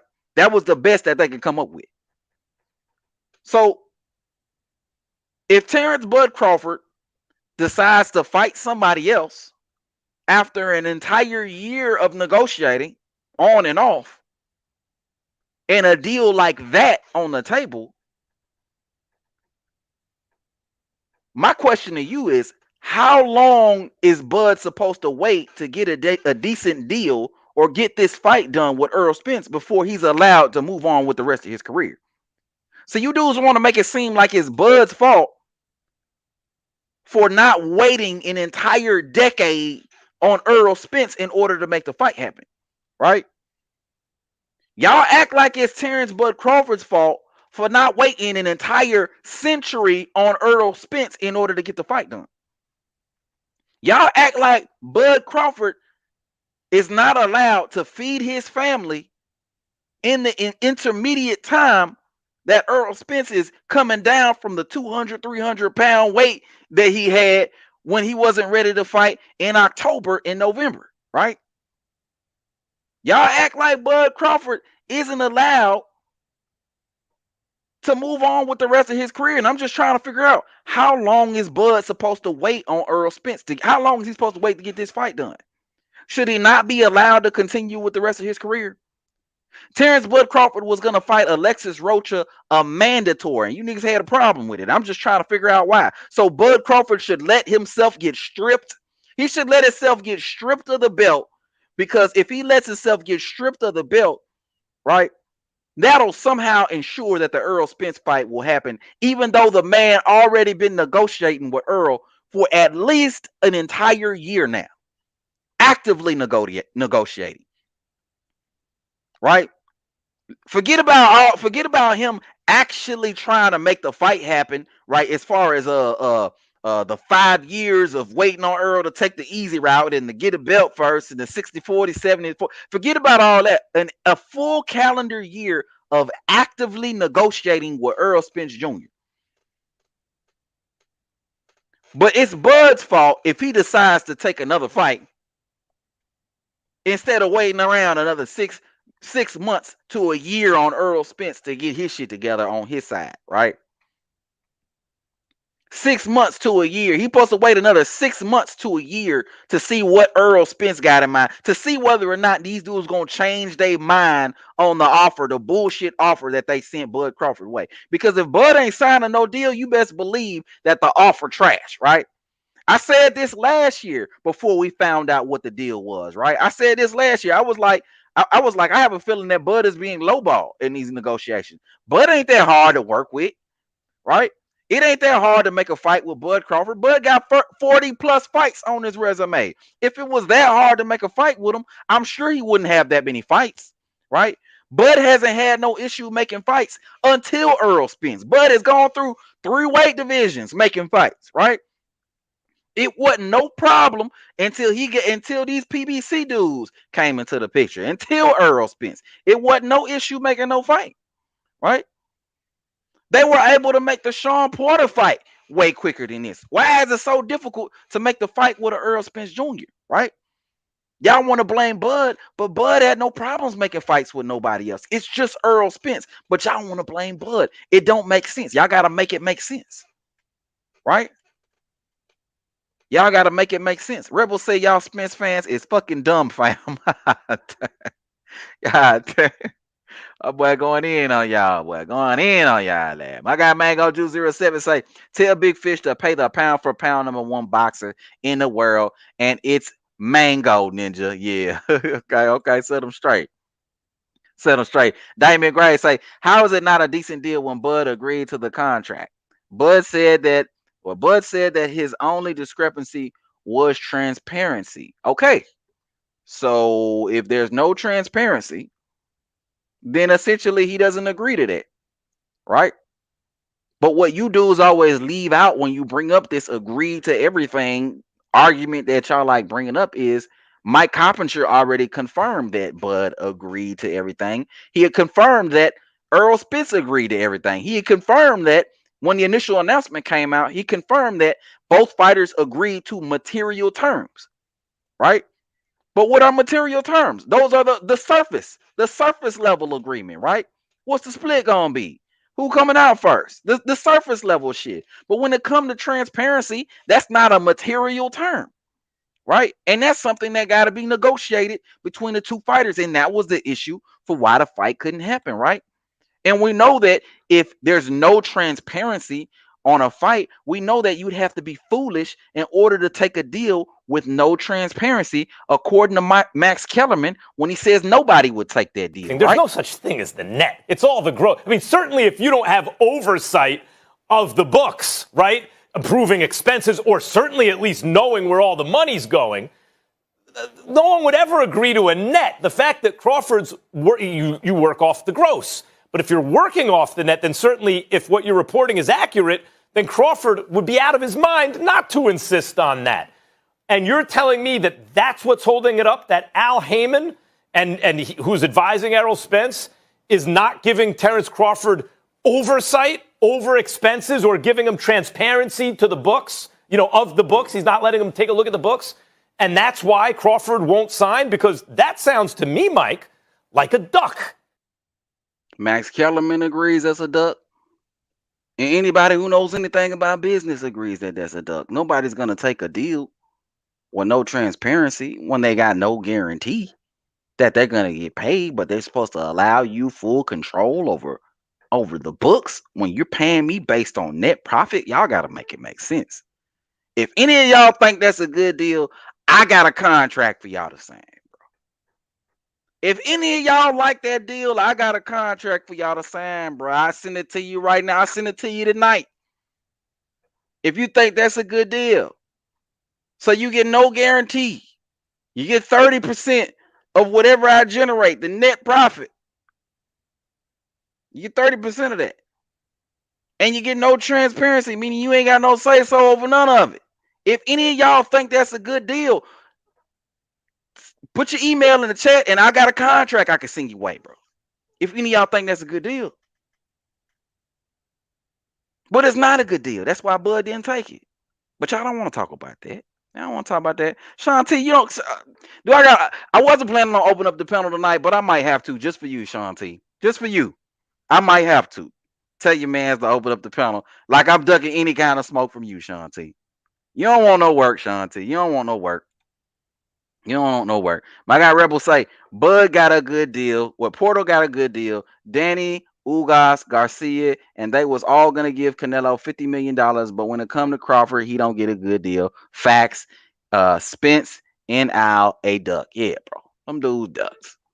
Them dudes ducks. Them dudes didn't want to fight last year. Them dudes didn't want to fight last year. They might want it this year, but they didn't want it last year. They didn't want it last year, bro. They didn't want it last year. You know how I know they didn't want it last year? There's several reasons that I know they didn't want it last year, but one being the fact that in the middle of negotiations, Earl boss Floyd Mayweather came out and said that the fight ain't happening. As of right now, the Spence and Crawford fight is not happening. Damn. There's a lot of false information floating around out there. And absolutely. Right. And it's so weird though. I'm just trying to figure out like where are they getting this information from? I don't know. Not happening in the middle of negotiation. My guy Boxologist in the building. What going on with you, Boxologist? He said Charlo will get him $25 million. Every pay-per-view that I know Jermell Charlo has done flopped, right? Flopped. Absolutely flopped. Right? So where would they pay? Why would they pay $25 million for a Charlo fight, knowing full well he can't generate that kind of buzz, that kind of interest, right? He's undisputed champion, but ain't nobody paying $25 million for Jermell Charlo. I mean, that'll be a good fight. I mean, I'll watch it. But will he get $25 million for that fight, especially how Al Heyman and them dudes paying? I don't think so. They ain't even got Jermell Charlo on a pound. They barely got him on a pound for pound list, bro. Jermell Charlo is one of the most disrespected fighters right now in boxing. They ain't even got this man on a pound for pound list and on a lot of lists, right? I don't see this man getting $25 million for Jermell Charlo. Maybe he might get 10, but $25 million? Nah. The only fight that people know for a fact is going to generate that kind of money, $25 million guaranteed, XXXX on a pay-per-view buys, because we don't know what that's going to do. But $25 million guaranteed where dudes are willing to pull up that kind of money for that kind of fight is a Terence Bud Crawford. But my guy Damian Graves coming through with the $4.99 super chat. He say Bud himself says that he was bragging about being his own boss and sitting at the table. How did you not get transparency if you were at the table? You can negotiate the deal, bro, but when you send over the contract, it's a whole different story. That's why it came to a stalemate. You can negotiate the deal, but the material terms of the deal. But when that contract come across that table and that legal language is something else. Anybody who's done business, you know that legal language is something else. I could verbally tell you whatever the fuck I want to tell you. I could verbally tell you whatever it is I want to tell you, but when I send that contract to you, that legal language could say something completely different, right? But you're not signing off based on what I told you. You signing off based on what's in that contract. What's in that contract, that's what we discussed, not what I told you. If we go to court right now and they got a contract and they got what I told you, which one you think they gonna ride with? Damian Graves, that's what I want to know. Here go what I told you in this hand, the left hand, and here go that contract in the right hand. Which one you think they gonna ride with?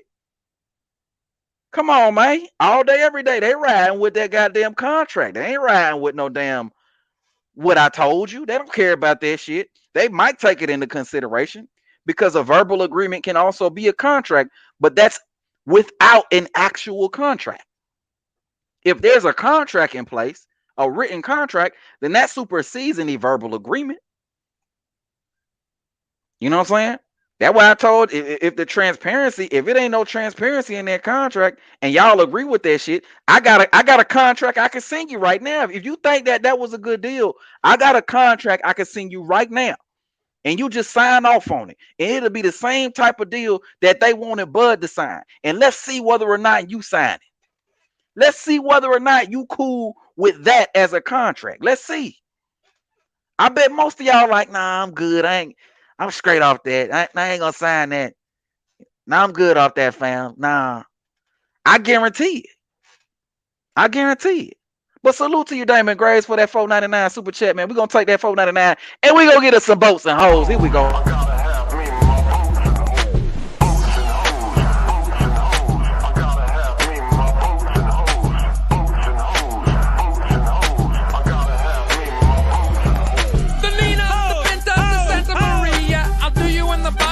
Drinking sangria, nachos, lemon heads, my dad's boat. You won't go down cause my dick can float. I appreciate you, David Graves, for coming through with the $4.99 super chat, man. And if anybody new in the building, man, be sure to hit that like button, subscribe to the channel if you're new, and welcome, goddamn it, welcome. To the China Club. A China Tong Tang. A China Tong Tong Tang. All day, every day, man. Let me look at my guy Boxologist. He say he wasn't undisputed and didn't have Spence as a dance partner. That's true. But again, $25 million. $25 million. It's one thing for you to say that they'll do okay on pay-per-view. That's one thing. You know what I'm saying?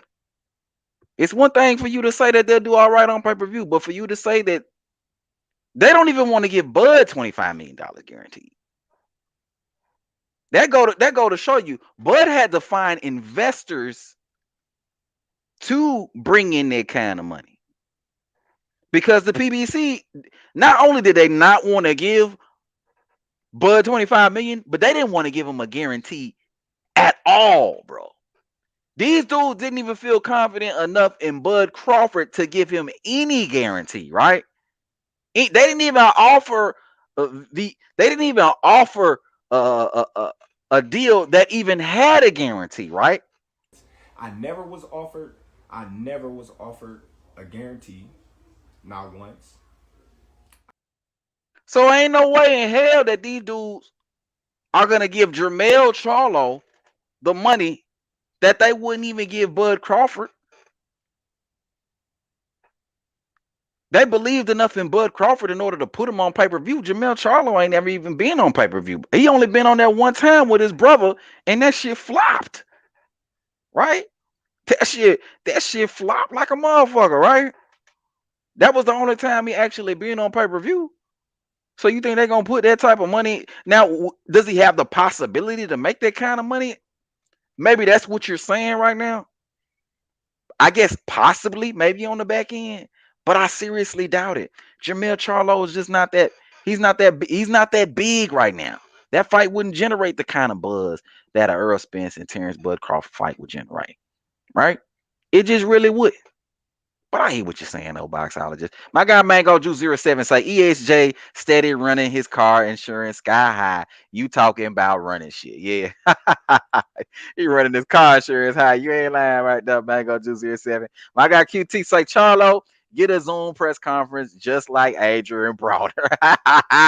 Facts. He sure do get that goddamn Zoom press conference, boy. You ain't lying about that, boy. What's going on, my guy Jamal Neezy in the building? He say Spence avoided somebody that's older, light in the ass. So he says, yeah, bro, all day, every day. Bud Light in the ass, according to Errol Spence Jr., right? But for some reason, he needed to take the easy route. He needed to collect all his belts on his side of the street, right, before he would even consider getting in the ring with a Terence Bud Crawford. And in order to get in the ring with Bud Crawford, according to the deal that we saw before, he needed 70% of the revenue. Even though Mikey, Danny, Sean, Ugas all got a better split than 70%, right? He needed 70%, right? Bud had to take no guarantee. Granted, Earl ain't take a guarantee either, but that's irrelevant. But Bud had to take no guarantee, right? He had to take a B-side on the rematch, right? He had to make all these concessions in order to get Earl in the ring, right? That was what they needed Bud to do in order to get him in the ring with Earl, right? That was what they needed to do. But he lighting the ass though. He lighting the ass. Right? I don't know why a guy lighting the ass got to jump through all these hoops in order to get you in the ring. I don't know why that is, right? Especially when you had no issues fighting Mikey Garcia, right? Who was a guy who was Mikey Garcia was lighting the ass. You proved it when you jumped in the ring with him right away, right? For no belt, I may add, right? Even though your goal was to collect all the belts on your side of the street, but Mikey didn't have a belt, but you fought him without no problems, right? And to this day, can't no Errol Spence fan explain why this nigga had to fight Mikey Garcia. To this day, can't nobody explain it. But I digress. Let's keep it going. I got Jamal Neasy say Spence wanted transparency on the hedge fund, though. He wanted transparency on the hedge fund.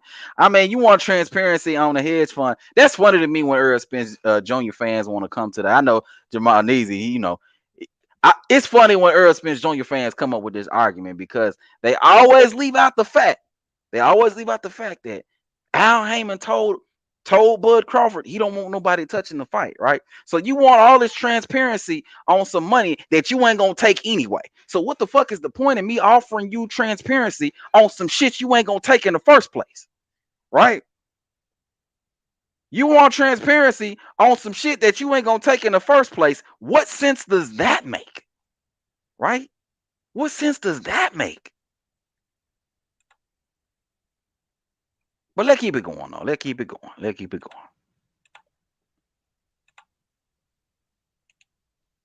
You have, had some obstacles in your life. Okay, we get into some other shit, actually. I'm gonna skip to another part of the video. You talking about obstacles. We ain't gonna really touch on that. Let's go back to the poll real quick. Because I asked the question, do you believe that the Crawford fight is next? Right now, I got 59% of everybody that says yes. I got 41% of everybody that says no. I think that the fight is gonna happen next. I kind of believe that the fight is gonna happen next, right? But just barely. 55-45, that's where I'm at in case y'all want to know, right? I think Earl understand that if he don't fight Bud Crawford next, he probably not gonna fight Bud Crawford, and he's gonna miss out on the opportunity to make $25+ million in one fight. And even if he does fight Jermell Charlo, which to boxologists is credit, even if he does fight Jermell Charlo, right, he can fight Jermell Charlo, win, lose, or draw from Terence Bud Crawford, right? He can always fight Jermell Charlo. At no point would he be exempt from being able to get a Jermell Charlo fight, right? Jermell Charlo's his boy. Jermell Charlo said if the bag is right, he would fight Errol Spence Jr. So he's not losing out on that fight by fighting the Terence Bud Crawford. Sure, it makes the fight less marketable because he lost to Terence Bud Crawford, but he can always make that bag fighting a Jermell Charlo. But if he don't fight a Terence Bud Crawford now, he loses that fight forevermore, right? That fight is no longer relevant in the eyes of boxing fan. Terence Bud Crawford goes his way. He probably fights Jermell, or he collects his fourth belt at his fourth weight division, and then maybe goes up to 160 and then rides off into the sunset. And that fight that coulda, shoulda, woulda happened, which woulda, coulda, shoulda got Errol Spence $25-50 million, is never gonna happen at that particular point in time. And the only person that will be to blame for that is Errol Spence Jr. if he don't take this fight now. And I think he understands that. I think he's smart enough to get the fact that win, lose, or draw, this is a fight that's worth taking, right? This is a fight that he should take, win, lose, or draw, because he's gonna make that money. He's gonna make that money on the front end. At least he should, and he's going to make that money on the back end, right? Not only that, but he's going to get the credit of fighting the best fighter, the best pound for pound fighter in the sport of boxing, the best welterweight in the sport of boxing, a living legend in a guy named Terence Bud Crawford, who not only conquered 3 weight divisions, right, but were undisputed in 2 of those weight divisions and held lineal titles in 3 of those weight divisions when he gets past a Errol Spence Jr., right? But once again, now I'm looking at the poll. I got 60% of everybody right now that says the fight is happening next. 40% of everybody says that the fight is not happening next. Once again, I'm in the majority. I think the fight is going to happen next, right? I got no faith in Earl, but I do got faith in his ability, his opportunistic nature. I got no faith in Earl, but I do got faith that he understands when he's losing the bag. I got no faith in Earl, but I do get that he understands that this is the most amount of money that he can make at this particular point in time. And if he blows it now, it ain't never coming back, right? It ain't never coming back. But let's keep it going.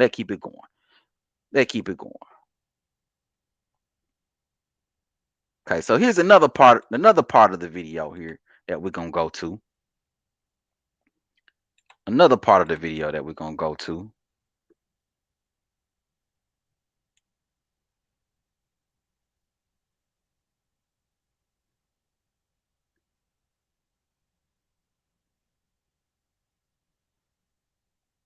Here we go.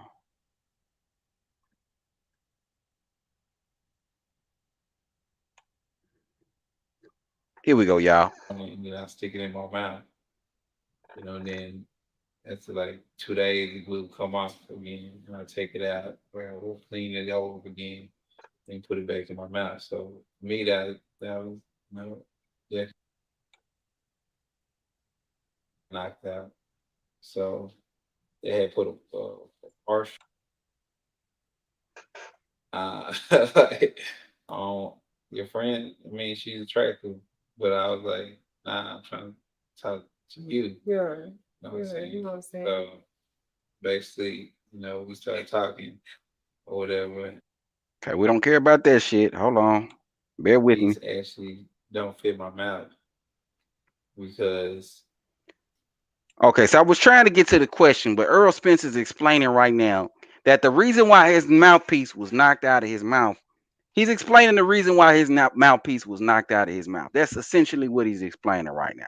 Let's get back to what Errol talking about. that's one of the insecurities I had because after my car accident, that's something I was going through even with Danny Garcia fight. After my car accident, a lot of my teeth had got knocked out. So they had put a partial in my mouth, and I kept, you know, having different surgeries and having to go to the doctor like once every 2-3 weeks, and get them to work on my mouth, even while training for the Danny Garcia fight. So even when Danny Garcia fought, my mouthpiece fell out because I had a partial in my mouth. Well, I took the partial out of my mouth that fight. I took the partial out of my mouth that fight, and then but you know, that happened. And then with the Ugas fight, you know, I still didn't get a mouthpiece because I didn't want to go to the doctor and get a mouthpiece because it was just embarrassing. You know, I felt like it was embarrassing because I had a partial in my mouth, and You have a record, you can't control it. yeah, but it's just super embarrassing. Like, I don't know what I'm I gonna can do. see how it could be. It's embarrassing, like, because with my partial, what you do is I take it out every night, you know, clean it, and when I put it in the morning, you know, I got some glue.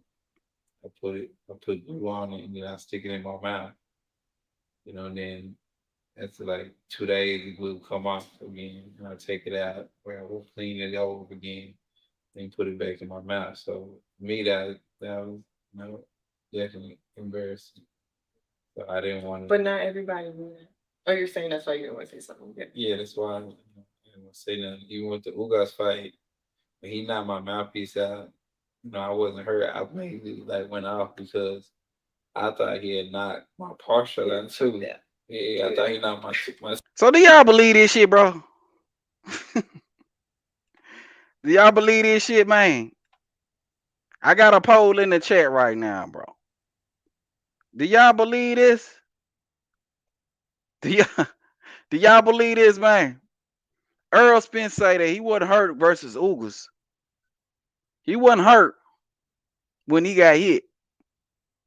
He said he wasn't hurt. He said the only reason it was an issue is just his mouthpiece. He was scared that his veneers or his teephuses, I call them teephuses. He was scared that his teephuses was gonna fall out, right?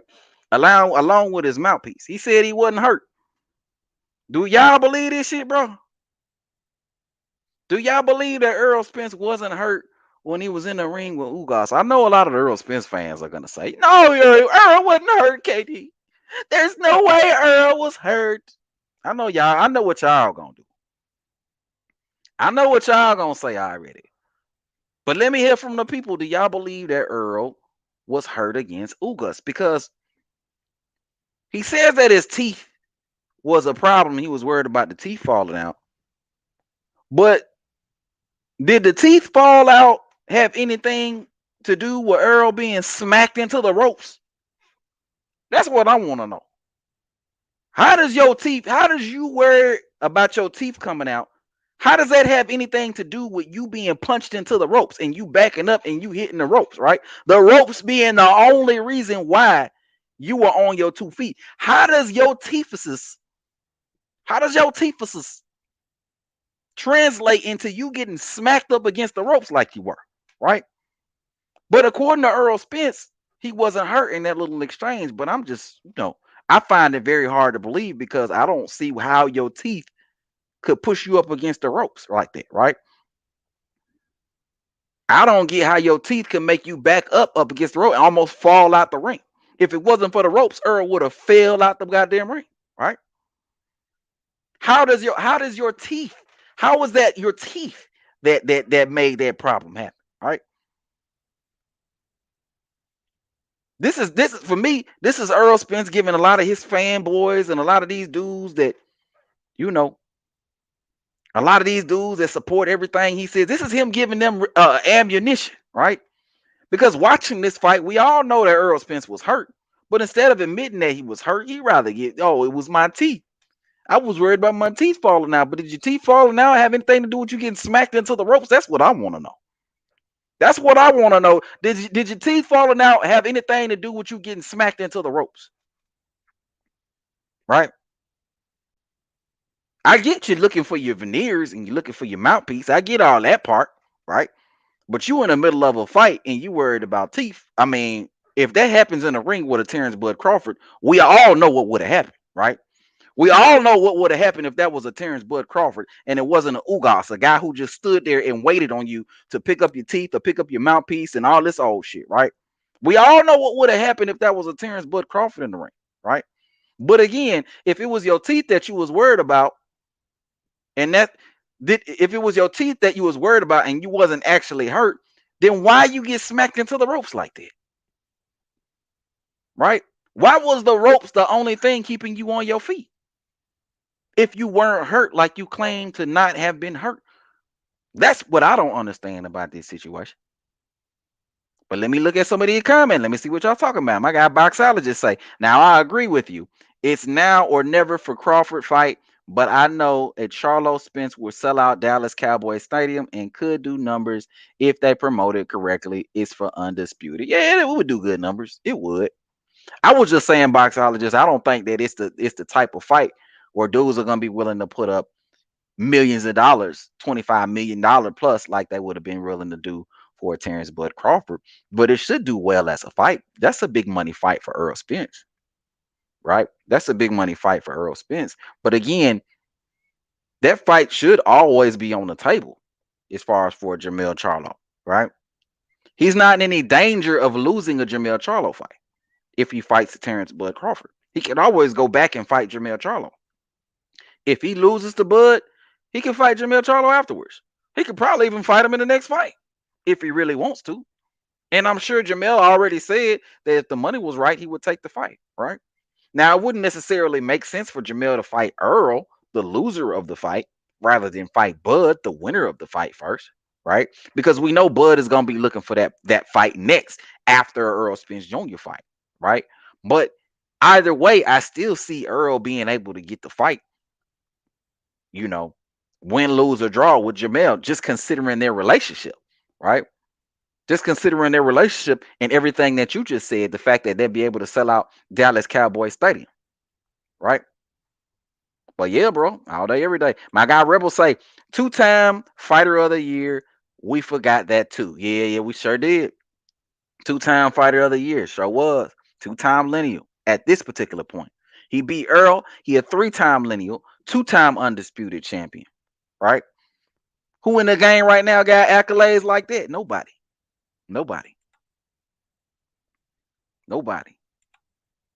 Buckle Up Boxing say, not at all. I don't believe it. He definitely was hurt. Yeah, bro. He definitely was hurt, bro. He definitely was hurt. Right?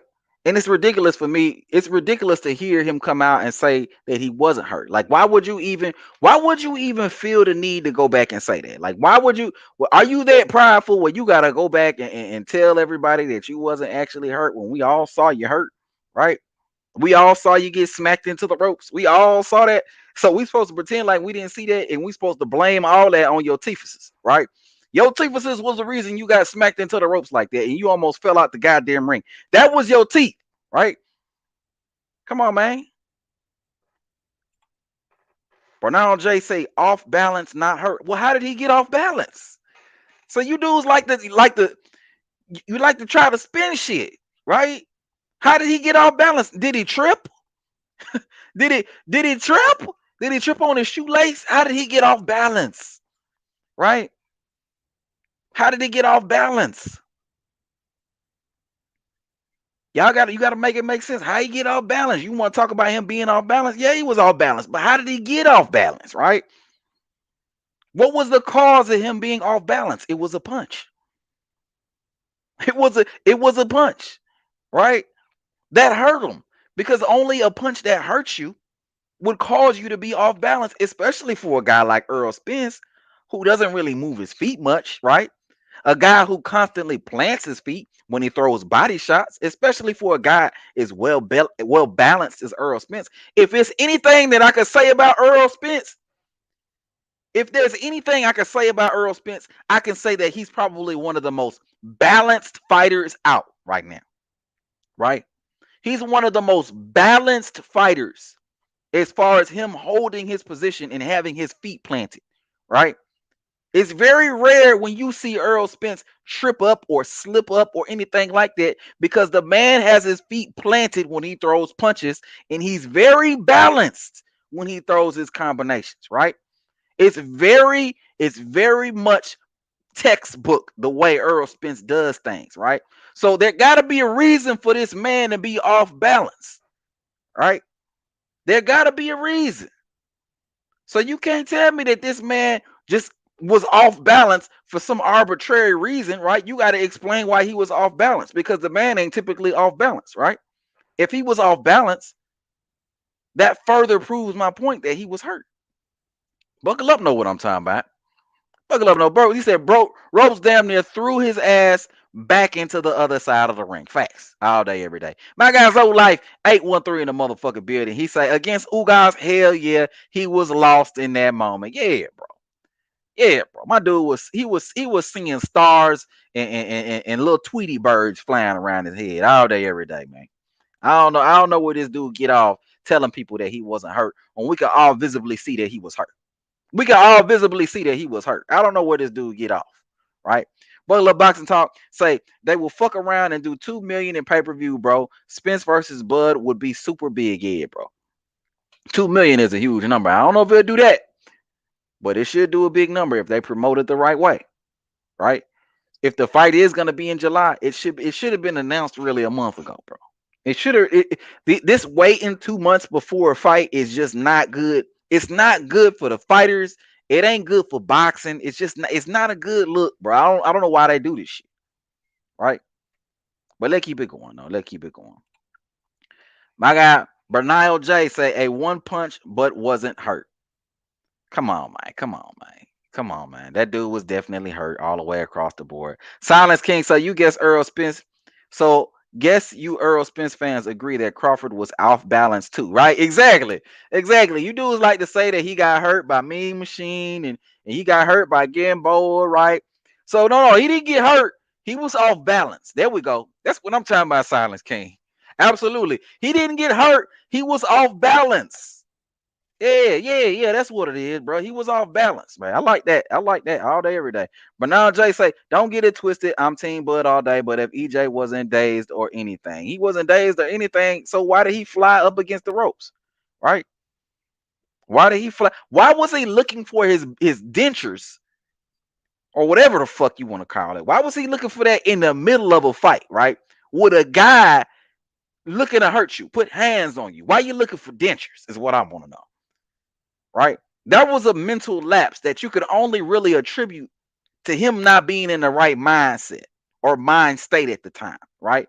Which further proves that he was hurt. When you're hurt, you do shit out of character when you're hurt, right? When you're under the influence, you do shit out of character when you're under the influence. Wouldn't you agree that it was out of character for Errol Spence to look for his dentures in the middle of a fight, right? Would you look for your dentures in the middle of a fight? in the middle of a fight, right? After getting socked up against the ropes. Y'all got to make it make sense, bro. The dude was definitely hurt. Zolife 813 say Ugas stood there like a punching bag for real. Yeah, absolutely. After that, he definitely did stand there like a punching bag. QT say Errol Spence is the tale of two fighters. Pre-accident, he was textbook. After the accident, been sketchy, and his opponents turned to punching bags. Yeah, bro, they definitely did. Definitely did. Bernard J said, now if that was Bud instead of Ugas, Bud would have finished him. We all know that Bud would have finished him.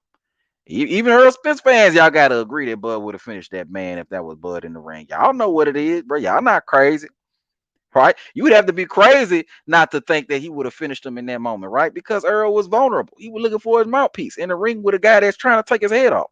That makes zero sense, right? But let's keep it going, though. Let's keep it going. Let's keep it going. Let's keep it going. Let's keep it going. I did a poll a little bit earlier, and I asked the peoples out there in the boxing highways and byways, right? Was Errol Spence hurt against Ugas? As of right now, I got 65% of y'all that say yes, he was hurt against Ugas, and I got 35% of y'all that says no, he was not hurt against Ugas. He was definitely hurt against Ugas. Definitely 155% he was hurt against Ugas. And I challenge one of y'all to explain how he wasn't hurt against Ugas, right? He gave all the telltale signs that he was hurt against Ugas, right? Being delirious, getting knocked up against the ropes, or being unbalanced, however you want to say, right?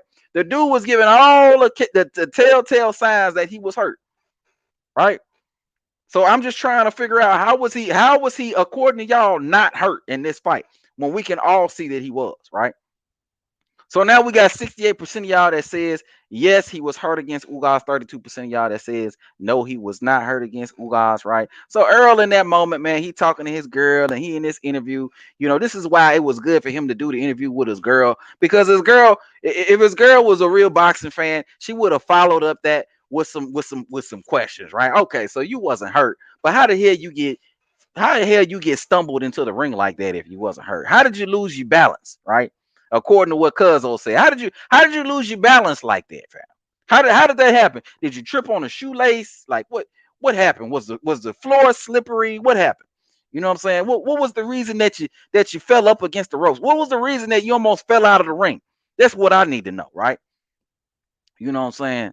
But yeah, he was definitely hurt against Ugas. 100% cap. But let's keep it going though, right? Let's keep it going. Because there's more. There's more. There's more. Errol Spence has much more to say in this interview. This is a very interesting interview. Much more to say. Let's keep it going on.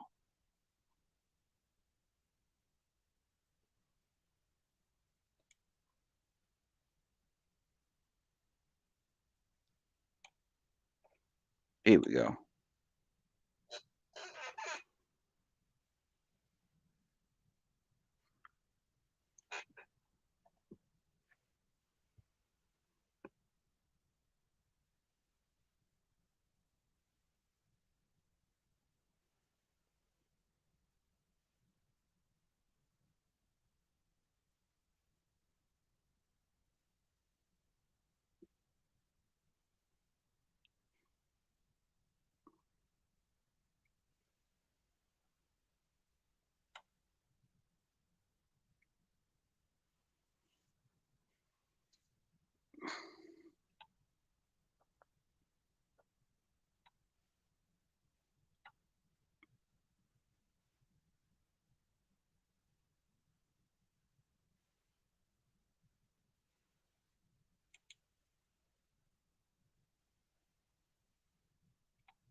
All right, let's stop it right there. Right, he said something very interesting in here, right? That's gonna disprove a lot of what Earl Spence fans got to say when it come to Terrence, when it come to Earl Spence, right? According to Mr. Earl Spence, right, he don't take tune-ups. According to Earl Spence Jr., he don't take tune-ups. We heard him for years say that he don't do tune-ups, he don't take tune-ups. He even said it right here that he don't take tune-ups, and he wanted to challenge himself by fighting the Danny Garcia. But my question is, if you don't take tune-ups, if you don't take tune-ups, how in the hell do you feel like you can beat a guy at 60%? Right? Let go back a little bit. Let's hear what Earl got to say again, because it was very interesting, right? Hold on.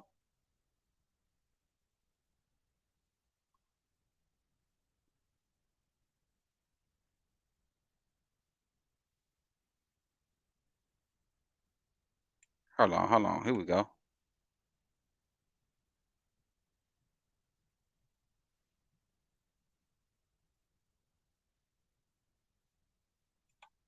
So Earl Spence don't take tune-ups, but he fighting the guy that he feel like he could beat at 60%,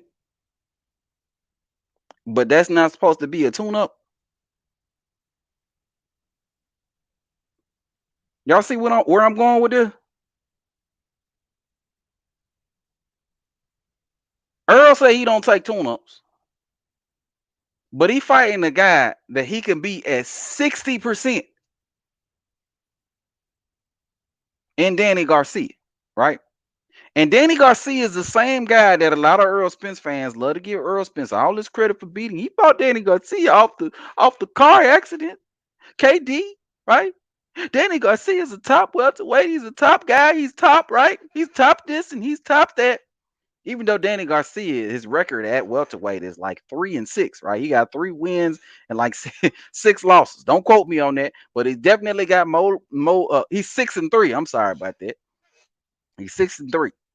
Even though his record at welterweight is a dud, right? Every fight that Danny Garcia has took, every step up fight that he took at welterweight, he's lost, right? Every single one he's took, every step up fight that he took, he lost, right?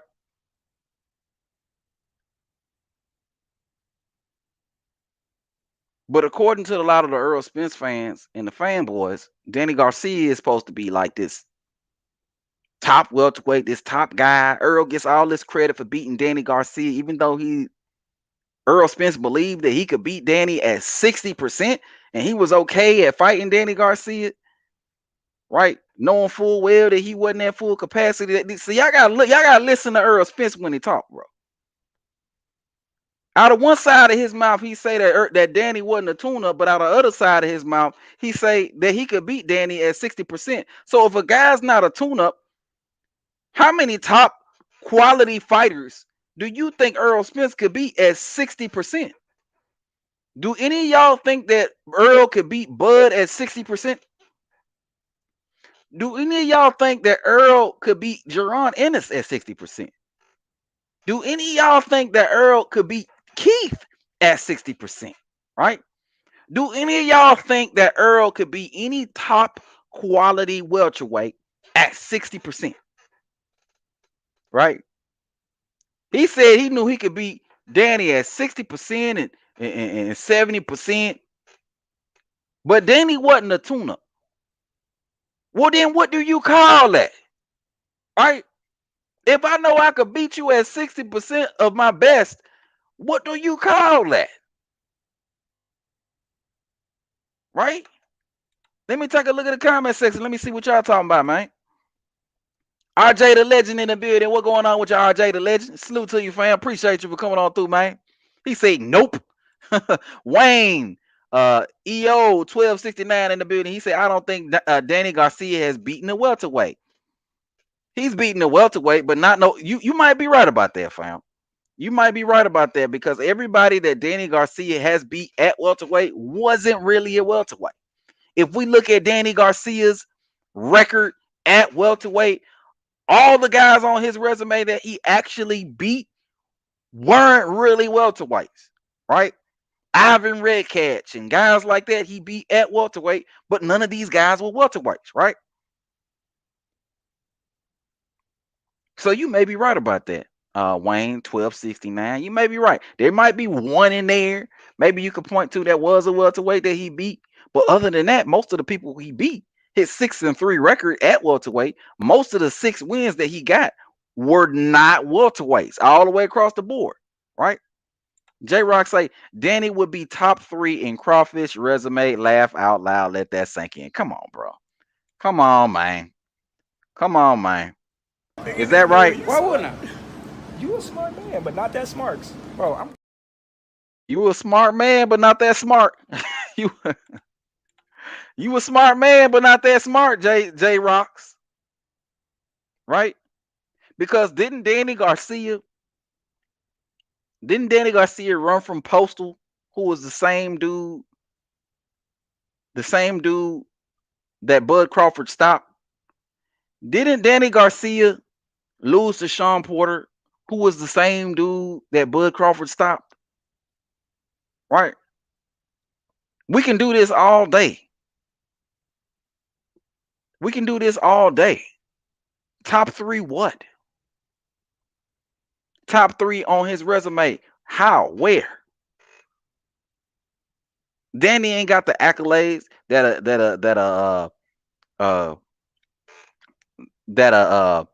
Jeff Horn got with the win that he got over Pacquiao. Danny Garcia ain't got the accolades that a Gamboa got, right?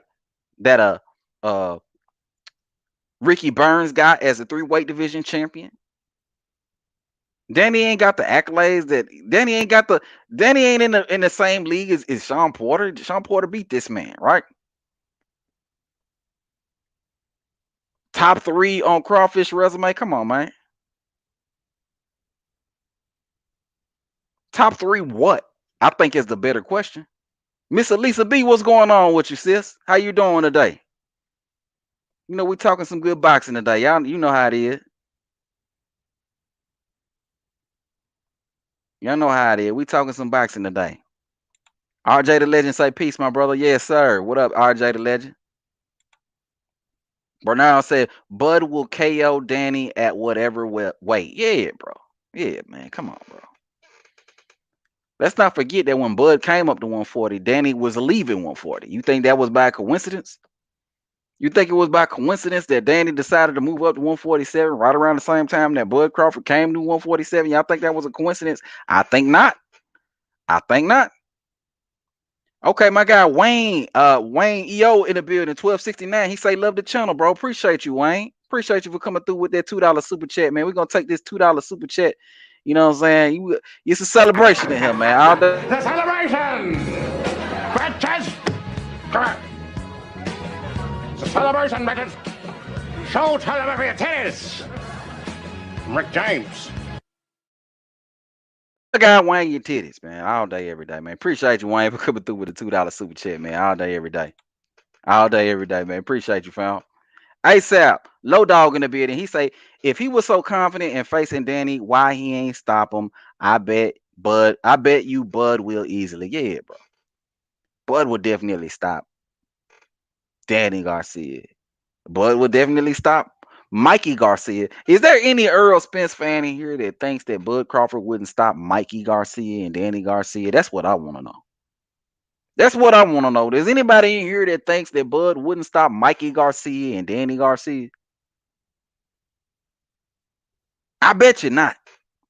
I bet you not. But let me go to the poll. Let me see what the poll talking about right now. Because I asked the question, was Danny a tune-up?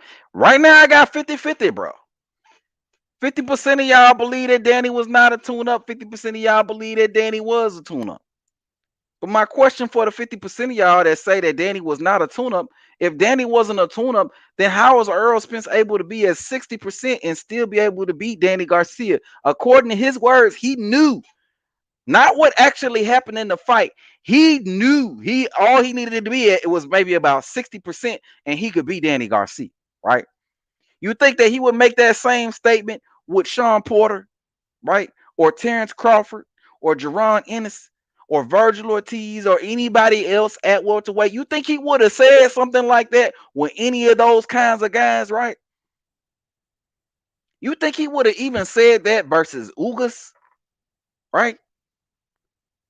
Do y'all think he would have made those statements? He said he knew he could beat Danny Garcia at 60%. But y'all Errol Spence fans want to convince everybody that Danny wasn't a tune-up and that it was this star-studded performance that Errol Spence put on against a Danny Garcia, a guy who lost to everybody at welterweight, right? But y'all ain't trying to hear me though, man.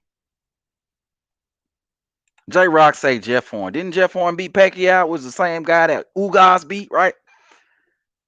All right, because y'all want to give Earl all this credit for beating Ugas, but at the end of the day, Ugas ain't really got nobody on his resume to speak of, right? Other than Pacquiao. But y'all give him credit for beating Pacquiao, but Jeff Horn beat Pacquiao too, right? Yuriorkis Gamboa to unified champion, right? Unified champion. Ricky Burns, a 3-weight world champion, right? Julius Ndongo, a unified champion. Victor Postal had like 40 wins on his resume when Bud Crawford fought him, right? Amir Khan, that's another dude, a multi-weight world champion. I think he probably 2 weight divisions, right? Am I putting a whole lot of stock in Amir Khan? No, but Amir Khan is a better and bigger name than Amir Khan has probably done more than Danny Garcia in boxing, right? He probably got more accolades to speak of than Danny Garcia. It might be pretty close, right? I think Danny was unified at 140 and he got a vacant belt at 147. But you can't put Danny in a category above these guys, like with confidence. Top 3 on his resume. Come on, man. Danny ain't shit, bro. Danny ain't do nothing to be put on top 3 on nobody's resume. My guy said it. Garcia ain't done shit at welterweight. He damn sure ain't do nothing at welterweight, man. He damn sure ain't do nothing at welterweight. J-Rock say you had to dig real deep to think of who was better than Danny on Bud's resume. I ain't had to dig that deep. Stop it. Sean Porter by itself is better than Danny Garcia. That's easy. Right off the top of my head. Better than Danny Garcia. Why? Because they actually got in the ring and fought. Right? So I ain't gotta dig. I ain't gotta dig that deep. I ain't gotta dig that deep. Yeah, I know Danny knocked out Khan. So what? Khan beat better guys than Danny Garcia in their prime. Right? Khan had some real solid wins at junior. I'm sorry, super lightweight. Junior welterweight. You better go through Amir Khan resume.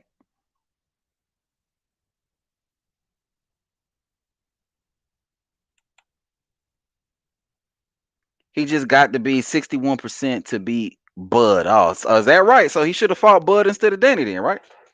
If that's what it is, J-Rock, that's what I'm trying to hear. He should have fought Bud then instead of Danny. He shouldn't have fought Danny then, right?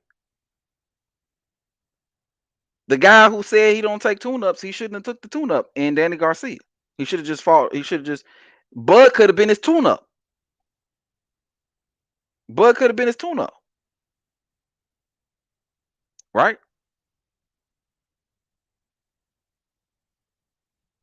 Bud could have been his tune-up. J-Rock say, who Prescott? Prescott is also a guy that Bud beat. Right? In a step-up fight. Prescott beat Khan as well.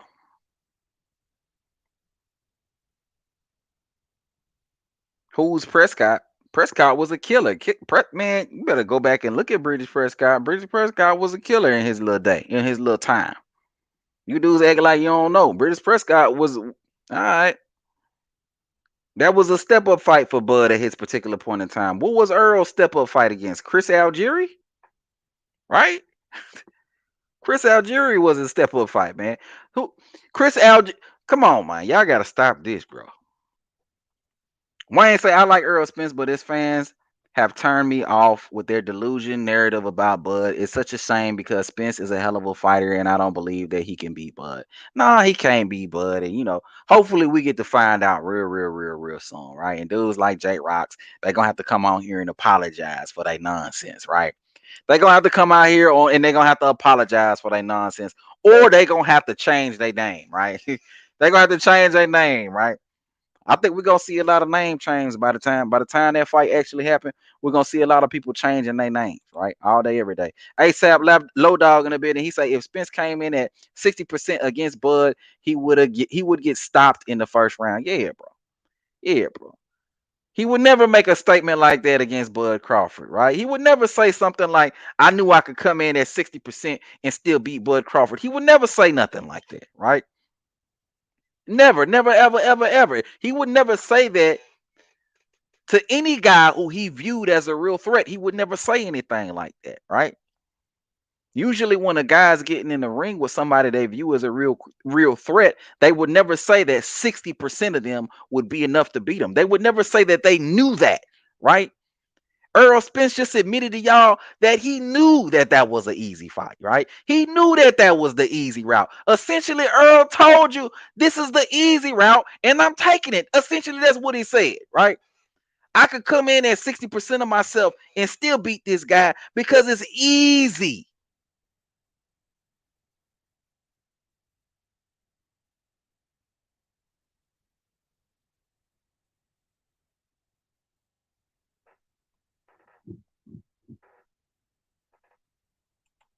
J-Rock saying Khan was trash. Khan was the favorite to beat Danny Garcia. Did you know that Danny Garcia was the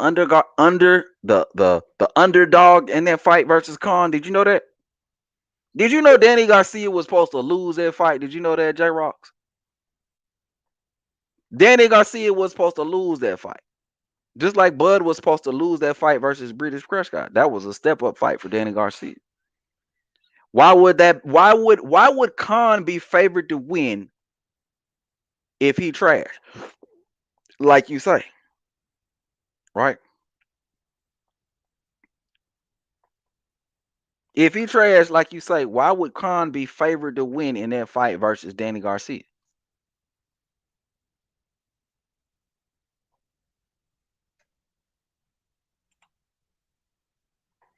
RJ the Legend say, I'm out here in the DR getting some R&R. Seeing you was on, so I had to stop by. Being out here is not allowing me to send super chats or stickers. Mad love, bro. Respect. Appreciate you, RJ the Legend, man. You out there enjoying living life, bro. I ain't mad at you at all, bro. So you out there on vacation, you getting you some boats and hoes, huh? We're gonna go ahead and we're gonna just you getting you some boats and hoes out there, ain't that?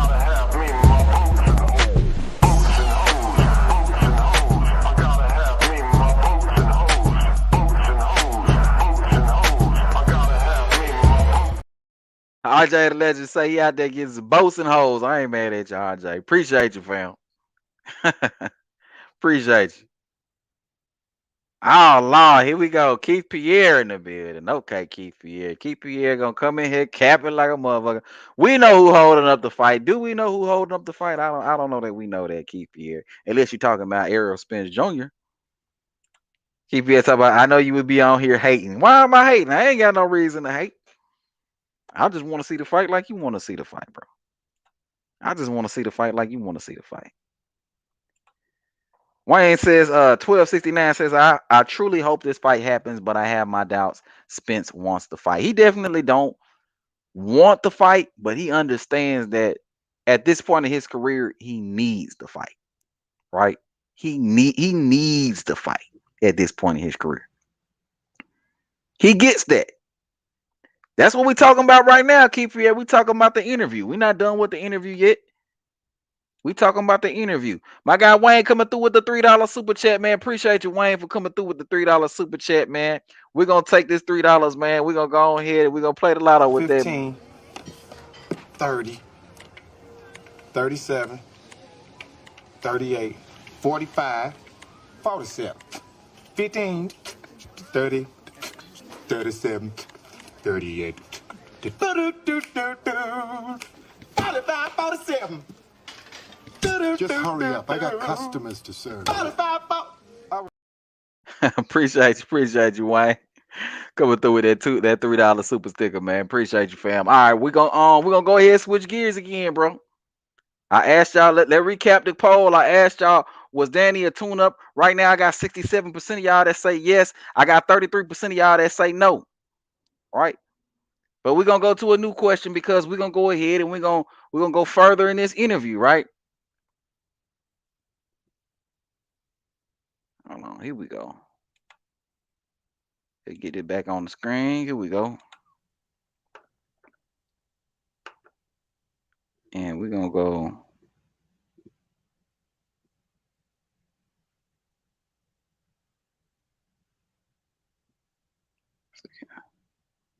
$53.39. We're gonna go here.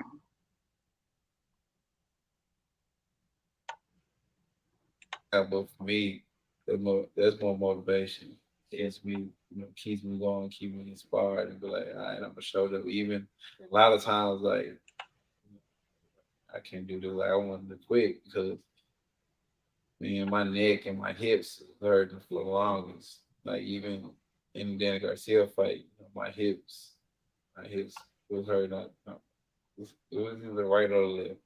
Like my hip was hurting, and I still had different effects from my car accident that made that fight a lot harder than what it was. But I got through it. And even with the Ugas fight with the eye injury, getting through that and being able to fight Ugas, that was great too. So for me, I'm just gonna keep going. Like I feel like I made it this far, and just like I said, from having an eye injury, from car accidents and different stuff happening to me, little kid hitting me in the truck, and me making it this far, I feel like I can get through anything. That I'm physically capable of getting through it, I can get through it because I already know mentally I can take myself to another level to where I can get through it. So for me, I feel like I already won. So it don't matter who I fight, what happens in the fight. Okay, y'all. So I find it very interesting. That Errol Spence is picking right now to talk about all his ailments and all his injuries and the car accident and all these little things that's been plaguing him over the years, right? And I'm not saying he's lying about having all these pains or anything like that, right? But I find it very interesting that now he's bringing this up, right? We didn't hear nothing about this with Danny Garcia. We didn't hear nothing about this with Sean Porter. Actually, I think he got into the car accident after Sean Porter. We didn't hear nothing about this with Danny Garcia. We didn't hear nothing about this with your Dennis Ugas, right? We didn't hear nothing about eye injuries or nothing about that, right? Anything that was plaguing Earl as far as his performance in the ring. We didn't hear anything about this, right? But now that we're talking about actually making this fight between him and Terence Bud Crawford, all of a sudden, Earl's now bringing these kinds of conversations to the forefront. And I can't help but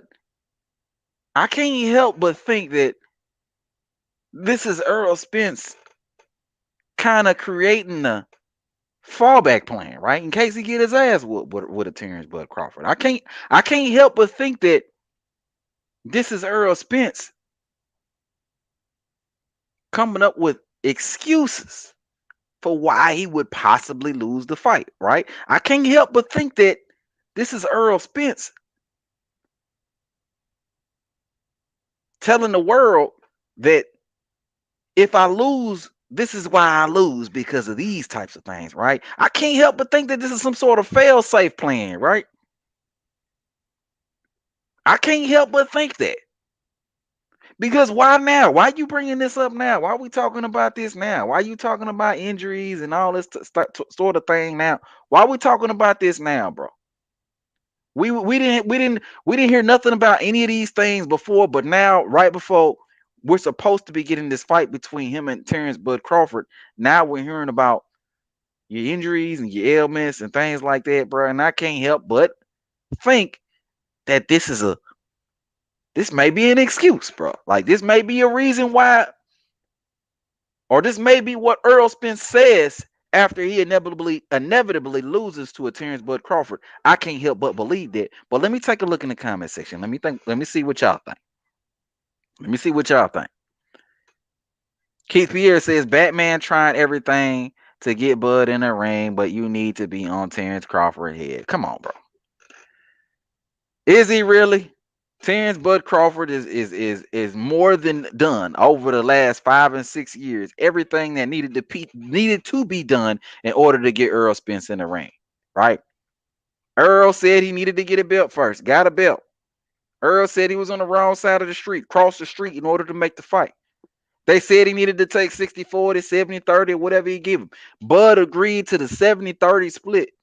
They said he needed to take no guarantee, agreed to the no guarantee, right? Bud agreed to all these ridiculous mythical terms and things that Errol Spence and his team came up with he needed to do in order to make the fight. He did all that in order to make the fight. Right? Now, what has Errol done? What has Errol done to make the fight with a Terence Bud Crawford? Every time I ask that question, can't no Errol Spence fan answer the question without sounding completely and utterly ridiculous, right? Can't no Errol Spence fan answer that question without sounding completely and utterly ridiculous. Because the only thing you could think of what this man has done in order to make the fight with Terence Bud Crawford is call him out, right? 5 years after Bud called him out, Errol called him out. Come on, bro. Y'all got to make it make sense, bro. Y'all got to make it make sense. Keep Pierre say Bud a duck. Here we go with the goofy stuff. Here we go. Keep Pierre say you need to cut that, bro. Bud don't want to fight. Come on, bro. Bud don't want to fight, but he's done everything in his power in order to make the fight with Errol Spence Jr. And you can't name me one single thing that Earl's done in order to make the fight with Terence Bud Crawford, and those are the facts, right? But let's keep it going. G Parker say strap season, bro. But once you get in the ring, there are no excuses for the L you take other than your opponent's defeated you regardless. Yeah, bro. Yeah. I agree with you. I don't want to hear no excuses, which is why I don't want to hear what Earl got to say about his ailments and his injuries and his back and his hip. I don't want to hear about that shit right now, fam. If this fight happened next, I don't want to hear about your ailments and your pain and your neck pain and how you got a cramp on your neck and how you had a cold sore on your lip. I don't want to hear about none of that shit, bro. I don't want to hear about it, bro. I really don't.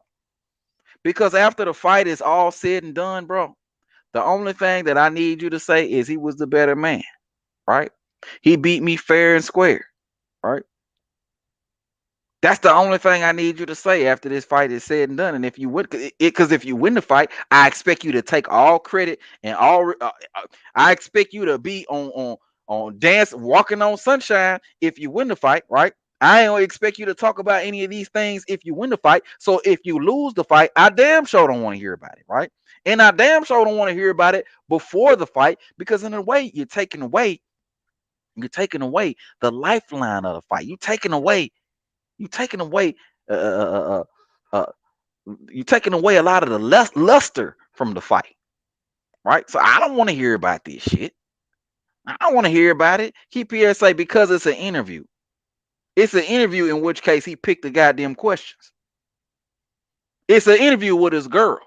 You think he ain't go over what the questions that he was? You think he ain't go over what was going to be said between him and an interview with his girl? Right? He even made it clear that he was the one calling the shots with the questioning, right? Because he even corrected her and said, "You forgot to ask me this," right? You forgot to ask me this. So this man made it a point. He made it an effort to talk about these injuries and these ailments prior to a Terence Bud Crawford fight. And y'all think that's a coincidence? We never heard Earl talk about this shit before. He did a last stand with Brian Custard before the Ugas fight, before the Danny fight. He was doing interviews. He was talking, right? We saw Errol Spence out there before. He never mentioned anything about injuries or any of that bullshit before. So why you mentioning it now? Why you picking now to talk about that stuff, right? Not only that, but you talking about you said you were going through these things during those fights, and you didn't talk about that stuff then, right? So why you picking now to talk about that stuff? Right as we're on the cusp of actually getting the fight that we're looking to get, right? I can't help but ignore the timing. Or I can't help but notice the timing of this interview coming out right before allegedly we're supposed to get this fight that's supposed to take place in July, which is a lot of question in regards to whether or not that'll actually happen. But I can't help but notice the timing, right? I can't help but notice it.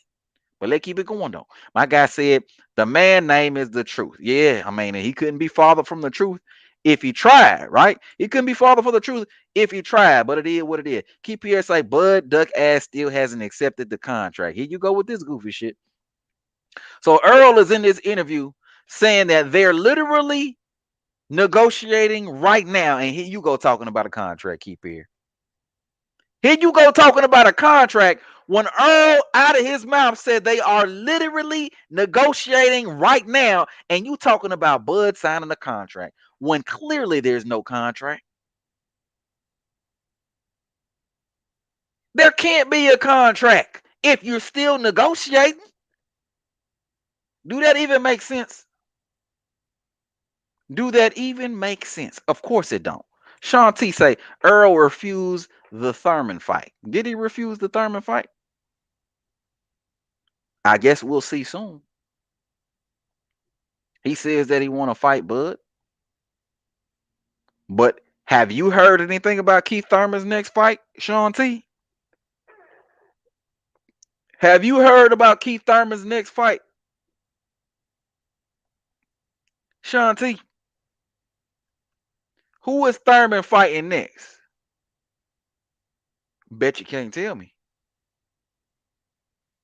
But you telling me he turned down a Thurman fight, but you don't even know that he's not fighting Thurman next. You don't even know that. Right? We watched the WBC and the WBA announce that they gave Errol Spence and Keith Thurman permission to fight a bout that's supposed to take place at 147 at 154. You watch the WBC president say that he gave Errol Spence and Keith Thurman permission to fight for a title at 154 for a belt that's supposed to be at 147, and he don't even know why. You watch that happen, but you still, without a shadow of a doubt, believe that Errol Spence refused the Thurman fight, even though the fight was all but done. Come on now. I got to make it make sense. Keith Pierre said, last time you said he was going to fight Keith. He still may fight Keith. This fight ain't done at all. This fight ain't done at all. We still don't know who Keith fighting. We still don't know who Earl fight. And honestly and truly, Keith Pierre, if Terence Crawford and Errol Spence is next, I will be happy to be wrong, right? I'll be happy to be wrong. I ain't got no problem being wrong. I'll be happy to be wrong. Because that's what we wanted the entire time, is Terence Crawford versus Errol Spence. So if that is the next fight, I'll be happy to be wrong. But we're not going to sit back. We're not going to sit back and act like they wasn't trying to make this Keith Thurman fight in the background. We're not going to sit back and act like these dudes ain't put everything in place in order to make sure that Keith Thurman was in position to fight Errol Spence, right? We're not going to sit back and act like Keith Thurman didn't magically become Errol Spence's mandatory after fighting Mario Barrios. Right? We're not going to sit there and pretend like that didn't happen. We're not going to pretend like the WBC and the WBA didn't give Errol Spence permission to fight Keith Thurman at 154 for a belt at 147. We're not going to pretend like none of that happened. So you're not going to sit here and rule out Keith Thurman like he ain't a viable option for Errol Spence at this particular time, because the lie detector determines that's a lie. And you know better than that, Keith Pierre. You know you got to come stronger than that. Keith Pierre said that man ain't taking no tune-ups. He won't bud. No, okay. Well, we'll see. We'll see. Keith Pierre say all the heavy lifting. I don't know what you're talking about. I don't know what heavy lifting this man done did. I don't know what you're talking. Pooh Dangle Branch in the building. He said, I think Earl seen Thurman working his ass off and turned it down. I wouldn't be surprised, bro. I wouldn't be surprised. I wouldn't be surprised. Because if Keith Thurman turned around and beat Errol Spence, that's it. And that's another reason why Earl understands that the expiration date is up, right? That's another reason why he understands that. Because every other fight that Errol Spence could potentially take at this particular time, he could lose. And you know what? He would lose without seeing the biggest bag of his career, which would be the fight versus a Terence Bud Crawford. Let me say that shit again for the people in the back, bro. Errol Spence understands the expiration date on this fight with Bud Crawford, right?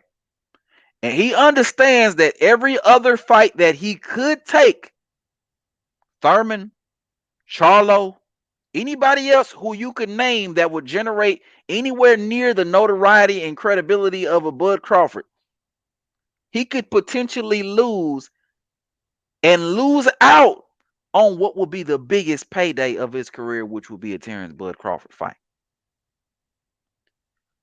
Errol Spence understands that he can get into a car accident tomorrow, right? Something could happen to him. He get eye injury or whatever. He's already seen that. These injuries and these little freak occurrences have postponed his career for the last, I don't even know how long, right? He understands that if this fight don't happen now, it ain't guaranteed to happen. And it would be the biggest fight of his career monetarily and notoriety-wise, right? He gets that. RJ the Legend say facts all day, every day, man. Keep PS say EJ cleaned out 147. Now, how you cleaned out 147 if Bud still got a belt? You didn't clean out shit when there's a nigga in your weight division with a belt. So I don't even gotta read the rest of that because it's cap. He cleaned out the whole. You said it again. I ain't even gotta read the rest of that because it's cap. My guy AB in the motherfucking building. What going on with your AB? It's a celebration with my guy AB in the motherfucking building. Come on. The celebration! Bitches! Correct. It's a celebration, bitches! Show time for your titties! Rick James. Show my guy AB your titties. all day. He say, salute my G, just left the gym. What's new excuse now? So Errol Spence got a little interview now that we've been breaking down, man. He did an interview with his girl. The same girl. He did an interview with his girl. The same girl that had him doing this shit, right? The same girl that had him on this shit. Yes. Yes. Surprise. You gay. He doing an interview with this same girl that had him on that shit, right? And he answering some questions, and you know what I'm saying? He doing an interview. He was talking about the Bud fight. So we just breaking that shit down, AB. That's all we doing. That's all we're doing today. We're just breaking that shit down, man. You know how I go. AB say, why was the Thurman fight offered in the first place? All day, every day, man. I mean, that's a great question. Excellent question, AB. Why was the Thurman fight offered in the first place? I mean, especially when it's the same guy who Errol said out of his mouth he would never fight. So why was that fight ever on the table? I mean, Thurman don't got no belt, right? He ain't got no belt, right? Errol said he wanted to. Did we forget that Errol said he wanted to collect all his belts on his side of the street, right? So what's the point of fighting a Keith Thurman when he ain't got no belt, right? I mean, what was the point of fighting Danny or Mikey when they ain't had no belt? But I digress. What's the point of fighting a Keith Thurman when he ain't got no belt, right? When you said you wanted to collect all your belts on your side of the street in order to fight a Terence Bud Crawford to begin with. We couldn't get him in the ring for the last 5 years because he was collecting your belts on your side of the street to begin with. So then why was Keith Thurman on the table in the first place? Excellent question, AB. I would like to know the answer to that question as well. It would be nice if his girl would have asked him that question in the middle of that interview, but we know we ain't gonna get nothing like that. Earl Thomas in that building. What going on with your Earl? He say the biggest myth is Spence is a superstar in boxing when the fact that he's a star in his hometown of Texas, Dallas, that's all. Yeah, bro. All day, every day, man. They be like, Earl sell out stadiums in Texas. You put him anywhere else, would he sell out a stadium? I don't think so. I don't think so. Good point, Earl. Good point. AB say, I said Spence was fighting Keith Thurman. Put that on AB. Yeah, bro. Yeah. You definitely did say that. You say that, bro. You said that a while ago, bro. Probably about a year or so ago. You said that, man. All day, every day, man. And And they was trying to make that fight. So even if it turns out he does fight Terence Bud Crawford in the next fight, you can't negate the fact that they were trying to make the Thurman fight. They was trying to make that fight, bro. That ain't never gonna go away. They was trying to make that fight. So obviously something didn't go right with the making of that fight. But had that not happened, Thurman and Earl would be next. It probably would have happened in April, right? But I digress. How much negotiation do you need? I mean, that's a good question for Errol Spence, considering the fact that Bud been trying to negotiate with this man for almost a year and still not able to get a fight. As a matter of fact, the best deal that we know of on the table is 70-30 with no guarantee, no transparency, and a B-side on the rematch, right? But you don't want to talk about that type of stuff. You already know what time it is. The fact that it was offered is a problem. Oh, yeah, it's a problem. Big, big, big, big problem. Big, big, big, big problem. Big problem. You know what I'm saying? But let me go to the poll real quick, man. I asked the question a little bit earlier. I said, do you think that these are excuses by Errol Spence Jr.? As of right now, I got 76% of everybody that says, yes, these are excuses. And I got 24% of y'all that say, no, these are not excuses. So, yeah, I agree with the majority in this particular case in time, man. These ain't nothing but excuses, bro. I don't want to hear about your back pain and your neck pain and your knee pain right before you supposed to step in the ring with the Terence Bud Crawford. I don't want to hear about it right now, bro. If I didn't hear about it before Ugas and I didn't hear about it before Danny, I don't want to hear about it before Bud Crawford, because if he stops you, if he beats your ass like I know he gonna beat your ass, I'm gonna need Bud Crawford to get all the credit that he's supposed to be getting for beating supposedly the big fish, right? The guy who, according to Keith Pierre, cleaned out his weight division, even though he one belt shy of undisputed. I need Bud to get all his credit, bro. I don't want to hear about your neck pain and your back pain and your knees and your. I don't want to hear about that shit, bro. I don't. I don't want to hear about your arthritis in your knuckles. I don't want to hear about none of that shit, bro. Because at the end of the day, bro, you're the reason why this fight drug out for 6 years. You could have fought Bud at your prime, right? You could have fought Bud when you was 150%. You could have fought Bud instead of Mikey, right? That could have been your fight. You brought Mikey 2 weight divisions up to fight you, but at the time, Bud was moving up 1 weight division. So instead of making Mikey move up 2 weight divisions to fight you, you could have just made Bud move up that 1 weight division to fight you. You could have fought him at that time instead of Mikey Garcia at your peak, right? You could have got Bud out the way early on, right? But we didn't get that. We didn't get that at all. We got you talking about how you want to take the easy route. We got 60-40, 70-30, 80-20. We got all these excuses, the other side of the street, all these excuses for why the fight can't happen. When the reality of the situation is the fight could have happened years ago. But now here we are years later, and you're talking like you're 78 years old. You're talking like you're 172 years old, and you got aches, and you got back pain, and you got arthritis, and you got diabetes. You know what I'm saying? And you got all these little issues. So now Bud beat your ass. He beat the ass of a guy that wasn't in shape to begin with. Is that you gonna lean back? You gonna say it was the car? Like, I don't want to hear this shit, bro. I don't want to hear this shit. Let me go back to the comment section. I don't want to hear this shit.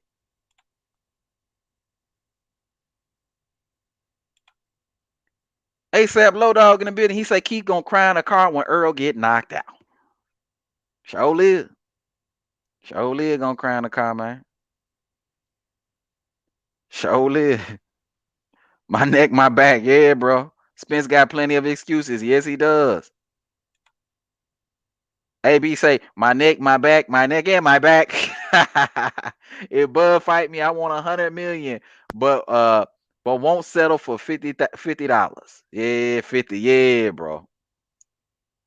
He said he would turn down 100 million for Al Heyman. So shit, that the 100 million. I don't even know about the 100. I didn't get that. Could you try again? Oh, goddamn Siri going off on my ass. Hold on. The fight should have happened 5 years ago. Yeah, it should have, bro. Should have happened 5 years ago, but we didn't get it. Should have happened 5 years ago, but we didn't get it. Right? But let's move on to the last part of it, right? Let's move on to the last part of it. Let's hear what Earl got to say. Really interesting part right here, y'all.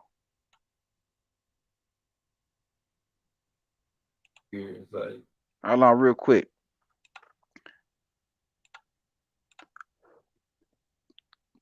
Let me go through this poll real quick. I asked the question, are these just excuses by Errol Spence Jr.? 78% of y'all said yes, 22% of y'all said no. So we're going to go ahead and end that poll, bro. Definitely an excuse. Don't want to hear about it. Definitely an excuse. So we're going to end that poll on that, and let's hear what else Earl got to say. Give me whoever you got. Like, I'm really him. If you line him up, I'm gonna knock him down. Or I'm gonna try to knock him down. So You are gonna knock him down. I'm not scared of anybody or anything like that. I'm trying to fight the best competition out there. There's no reason why I'm trying to fight Crawford. I'm a man on my word, and like I said, after I get this third belt, I'm coming to him. Get all the belts on my side, then I'm coming in. So did y'all catch that, man? So he said he trying to fight Crawford. He said he trying to fight Crawford because he a man of his word. But my question is, my thing about that is, shouldn't you be trying to fight Crawford because you said you wanted to be undisputed? Shouldn't you be trying to fight Crawford because you're trying to prove that you the best welterweight? You see, Errol Spence is making this whole thing sound like an obligation rather than something that he actually wants to do, right? He's making this sound like a chore rather than something he actually wants to do. But according to a lot of Errol Spence fans and a lot of fanboys out there, Earl want this fight with Bud Crawford. He been itching for this fight. He been building up to this fight for years. 5 years, this man been collecting these belts on his side of the street. Also, he can get Bud in the ring. They say I can't beat Bud. They say I'm scared. I want to prove everybody wrong. But this man just said, I want to fight Bud Crawford because I'm a man of my word. Not because I want to win, not because I believe I'm the best, not because I believe that, not because I want to be undisputed or because I'm the best, but because I'm a man of my word. I said I was going to do it years ago, and I know I told you this. I know I told you this. I know I said that. So I'm going to do what I said I was going to do, y'all. I'm going to do what I said I was going to do. That's what I'm going to do. I'm going to do what I said I was going to do. I don't really want to do it, but I'm going to do what I said I was going to do. So my question to y'all, and I put it in the poll. Do y'all believe that Errol Spence really wants to fight Terence Bud Crawford? Because he don't sound like he really want to fight Terence Bud Crawford to me. Right? This don't sound like a man that really want to fight Terence Bud Crawford. Let me run it back for y'all.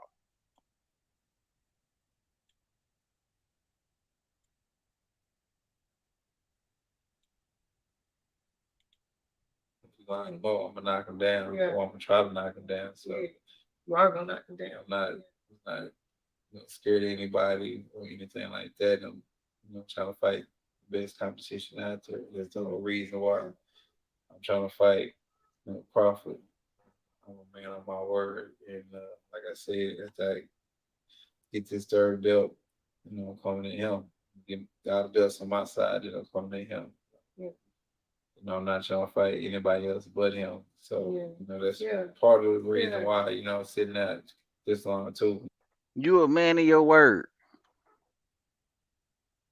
Does this sound like a man that believe that he gonna win a fight? Does this sound like a man who truly believe he the best at welterweight? Does that sound like a dude who really want to fight?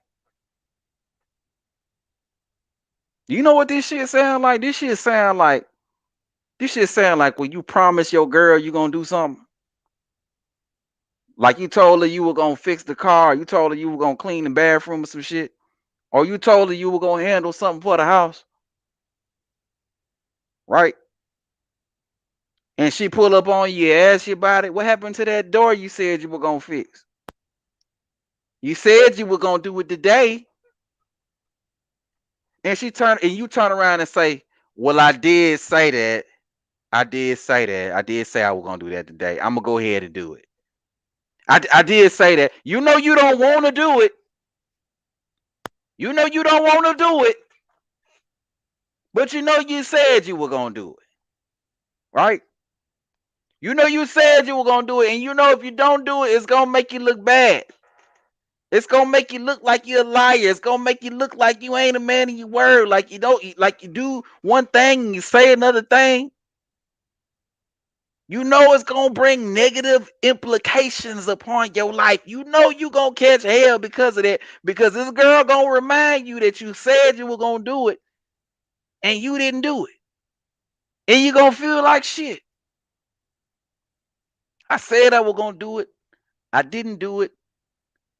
She gonna keep reminding me about this shit. I don't want to hear her mouth.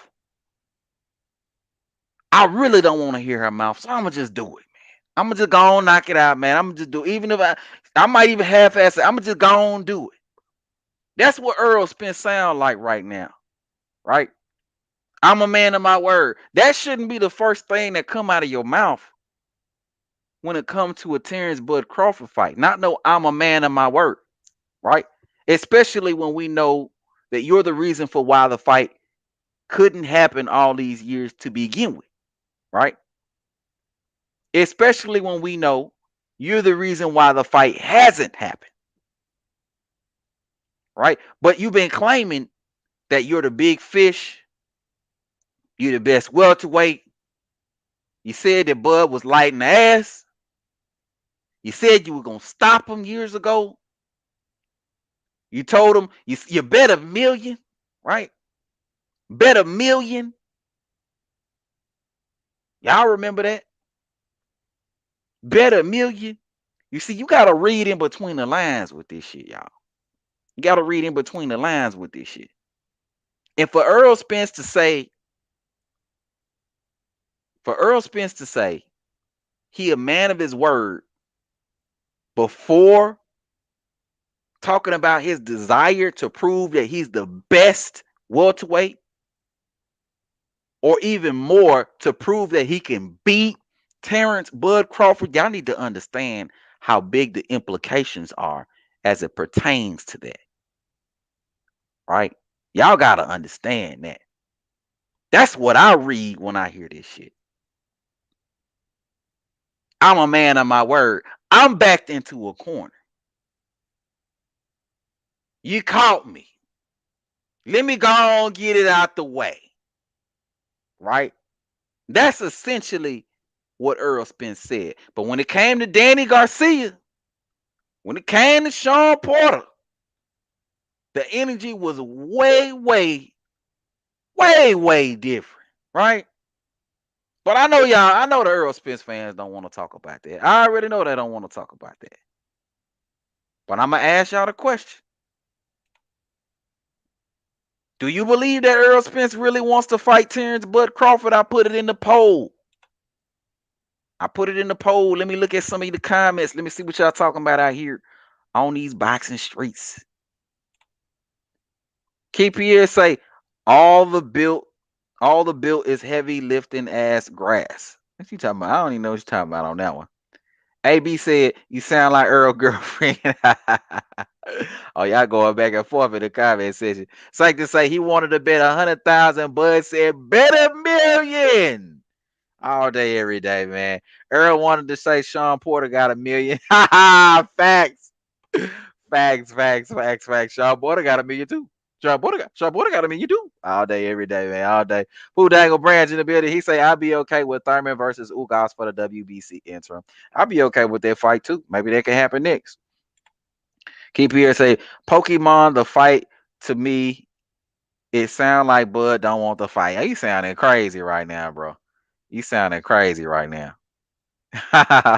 Okay, look like my baby in the bed. What's going on with you, baby? She talk about facts. She don't know what I'm talking about. She just like, okay, okay. Love you, baby. Love you. KPSA sound like Butter Duck. Still haven't taken a fight, bro. Stop the cap. Come on, bro. Here you go. Once again, bro. You do sound ridiculous when you say the shit that you say because again, they're still negotiating. Explain to me how you can still be negotiating, but at the same time not sign a contract, which is what you dudes like saying, right? You can't sign a contract for a fight that you're still negotiating for. Earl just told y'all that he negotiate. How you gonna sign a contract? It makes zero sense. AB say these clowns put here, Bud hurt your feelings by trying to fight Earl. Yeah, bro. All day, every day, man. Saint to say, when they asked Bud about fighting Earl, his eyes lit up. He makes a mischievous Andre Ward face, rubbing his hands together like Birdman. Yeah, Bud love that work, man. Completely different animal, man. Completely different animal. When it come to Errol Spence, bro. When it come to Errol Spence, he a smart man, but not that smart. Nigga, this dude, Why wouldn't I? You a smart man, but not that smart. Bro, I'm You a smart man, but not that smart, bro. Not that smart. Not that smart. He look overweight in a big way. Yeah, bro. That too. That too. That too. Why you worried about that and not about what Spence doing? Yeah, these dude be deflecting. You already know how they get down, bro. AB say he interviewed this girl, shaking my head, so he won't interview anyone credible. He got his chick, not a good look. Yeah, man, you know. All day, every day. Yeah. Keep here. You said you trying to debunk the interview. I ain't trying to debunk nothing, bro. We just reading in between the lines, bro. That's all we doing. We using Earl words, bro. That's all we ever do. You know, you dudes. A lot of Earl Spence fans like coming on here. They like telling me, "Oh, like KD, you lying, KD. That's a lie, KD. Lies, lies, KD, lies." A lot of Earl Spence Jr. like claiming, right? But the only thing I ever do is always use Earl Spence's words. I always use everything that he says. I don't go outside of Earl Spence and talk about what I think. I use his words, right? That's what I do. So y'all can't never call me a liar without calling Earl a liar, right? You call me a liar, you calling Earl a liar, right? Keep here say he the big fish, got all the belts. He got all the belts. Last time I checked, he ain't got the WBO belt. He damn sure ain't got no WBO belt. Last time I checked. RJ the Legend say there are no contracts if you are in negotiations. Exactly, bro. Exactly. You can't tell that to an Earl Spence fan, bro. They don't get it. You gotta speak real slowly for Earl Spence fans. You gotta speak real slowly for them, for Earl Spence fans. Bud said better billion. Sure did. Sure did.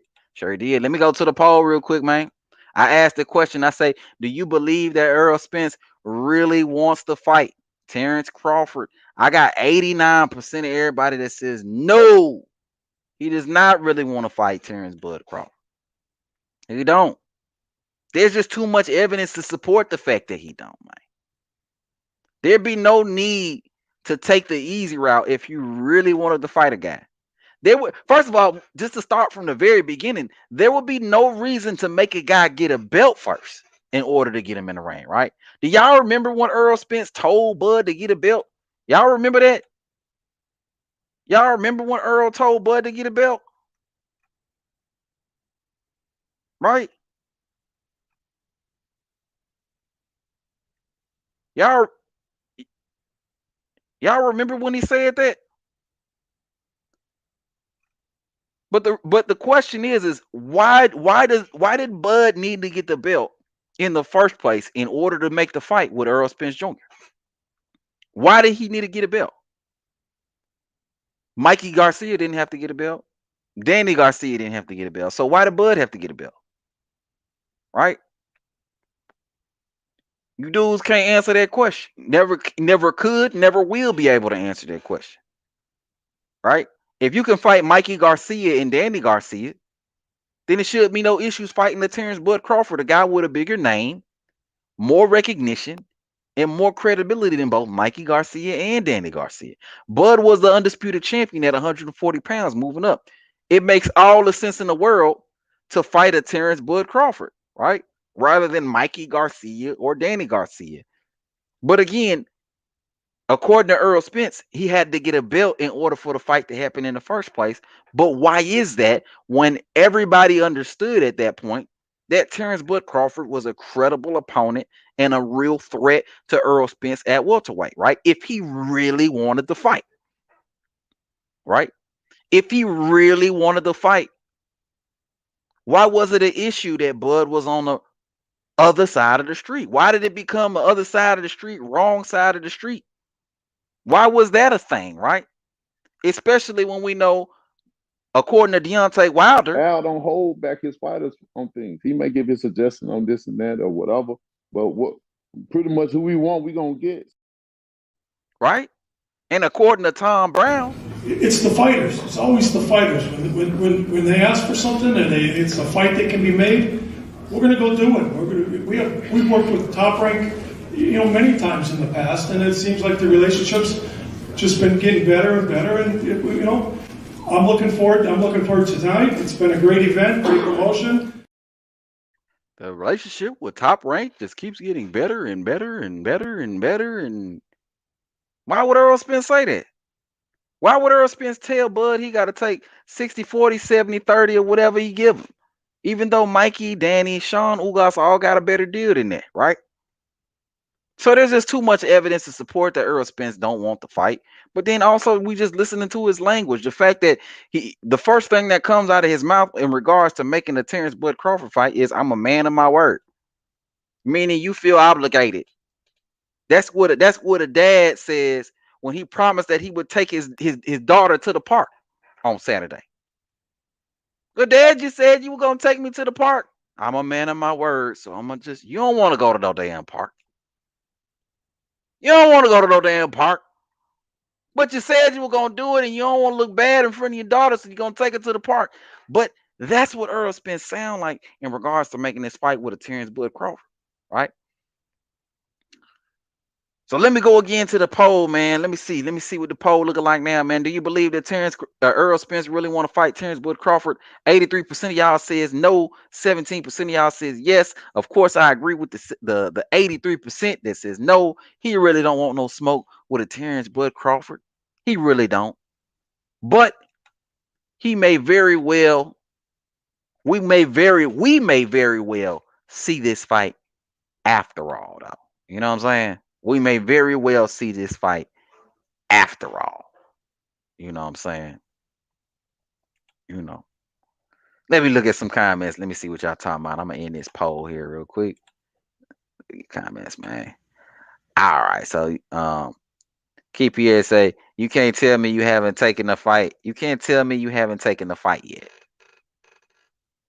And then he says, you're going to cry when Bud get his eye knocked out. You crazy as hell, man. Errol couldn't knock out Mikey eye or Danny eye, but he gonna knock out Bud eye. Come on, bro. Come on, bro. Y'all gotta make it make sense, man. Come on, man. Y'all gotta make it make sense. His girl should have asked him if he called and then asked him about the 25 million Bud had for each of them. Probably would have smacked. Yeah, man. I mean, I wish I could have did this interview. I got a whole lot of questions for Errol Spence I could ask at this particular point in time, but he got a girl to do the interview, and he wrote all her questions. You know what I'm saying? You could tell. You know. Pooh Dangles, Brand says supposedly Saudi baller was at the Canelo fight trying to get him to fight in Saudi Arabia and mentioned Bud versus Earl 50 million. Okay. Let me find out. We got a true source for the 50 million. Let me find out. We figure out who was putting up the 50 million. I would love to find that out. Let me find out we got a donor for the 50 million. Right? I'm gonna be on y'all helmet real hard, bro. Y'all Errol Spence fans, bro. Al don't hold back his fighters. Yeah, he knows they're a massive favorite to win. When he knows they're a massive favorite to win, that's not the case with Bud. Yeah, bro. Yeah, bro. Yeah, bro. But you know, they won't. I just need dudes to come out and say that, though. You know, these dudes won't come out and say that. You know, they won't. I just need dudes to come out and say that.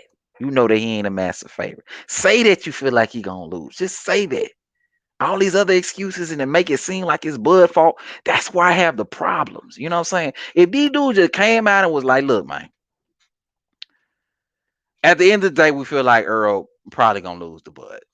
You know, and we really don't want to fight him right now, you know, because we want to continue to build up Earl's career. I would respect it more, bro. I really would. It would sound weak as hell, but I would respect it more. All these bullshit ass excuses, bro. I just ain't going for it. I got no respect for it, bro. No respect whatsoever. You know what I'm saying? No respect whatsoever. But I'm gonna go ahead, man. I'm gonna wrap up the live stream, man. I'm gonna wrap up the live stream, man. I appreciate all y'all for sliding through, man. You know, we're gonna be back soon, man. I appreciate y'all for sliding through, man. Let me shout out everybody who was in the motherfucking building, man. Hold on real quick, man. Let me get this off my screen. Let me shout y'all out, man.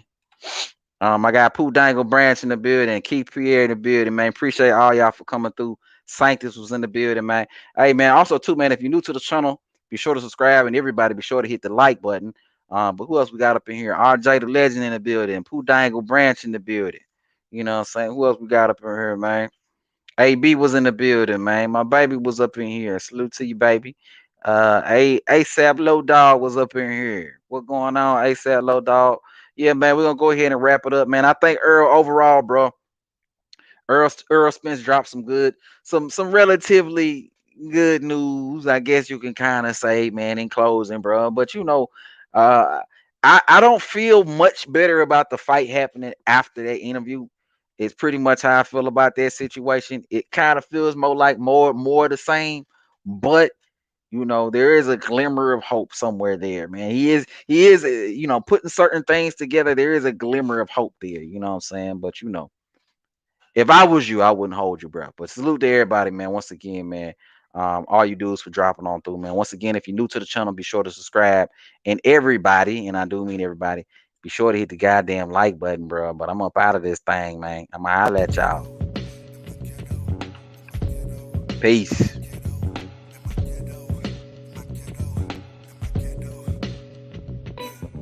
Ghetto intellectual in a dimensional, raised in the trenches with an appetite for vegetables, broccoli and edibles, the greens, book or two a year kept me mentally lean.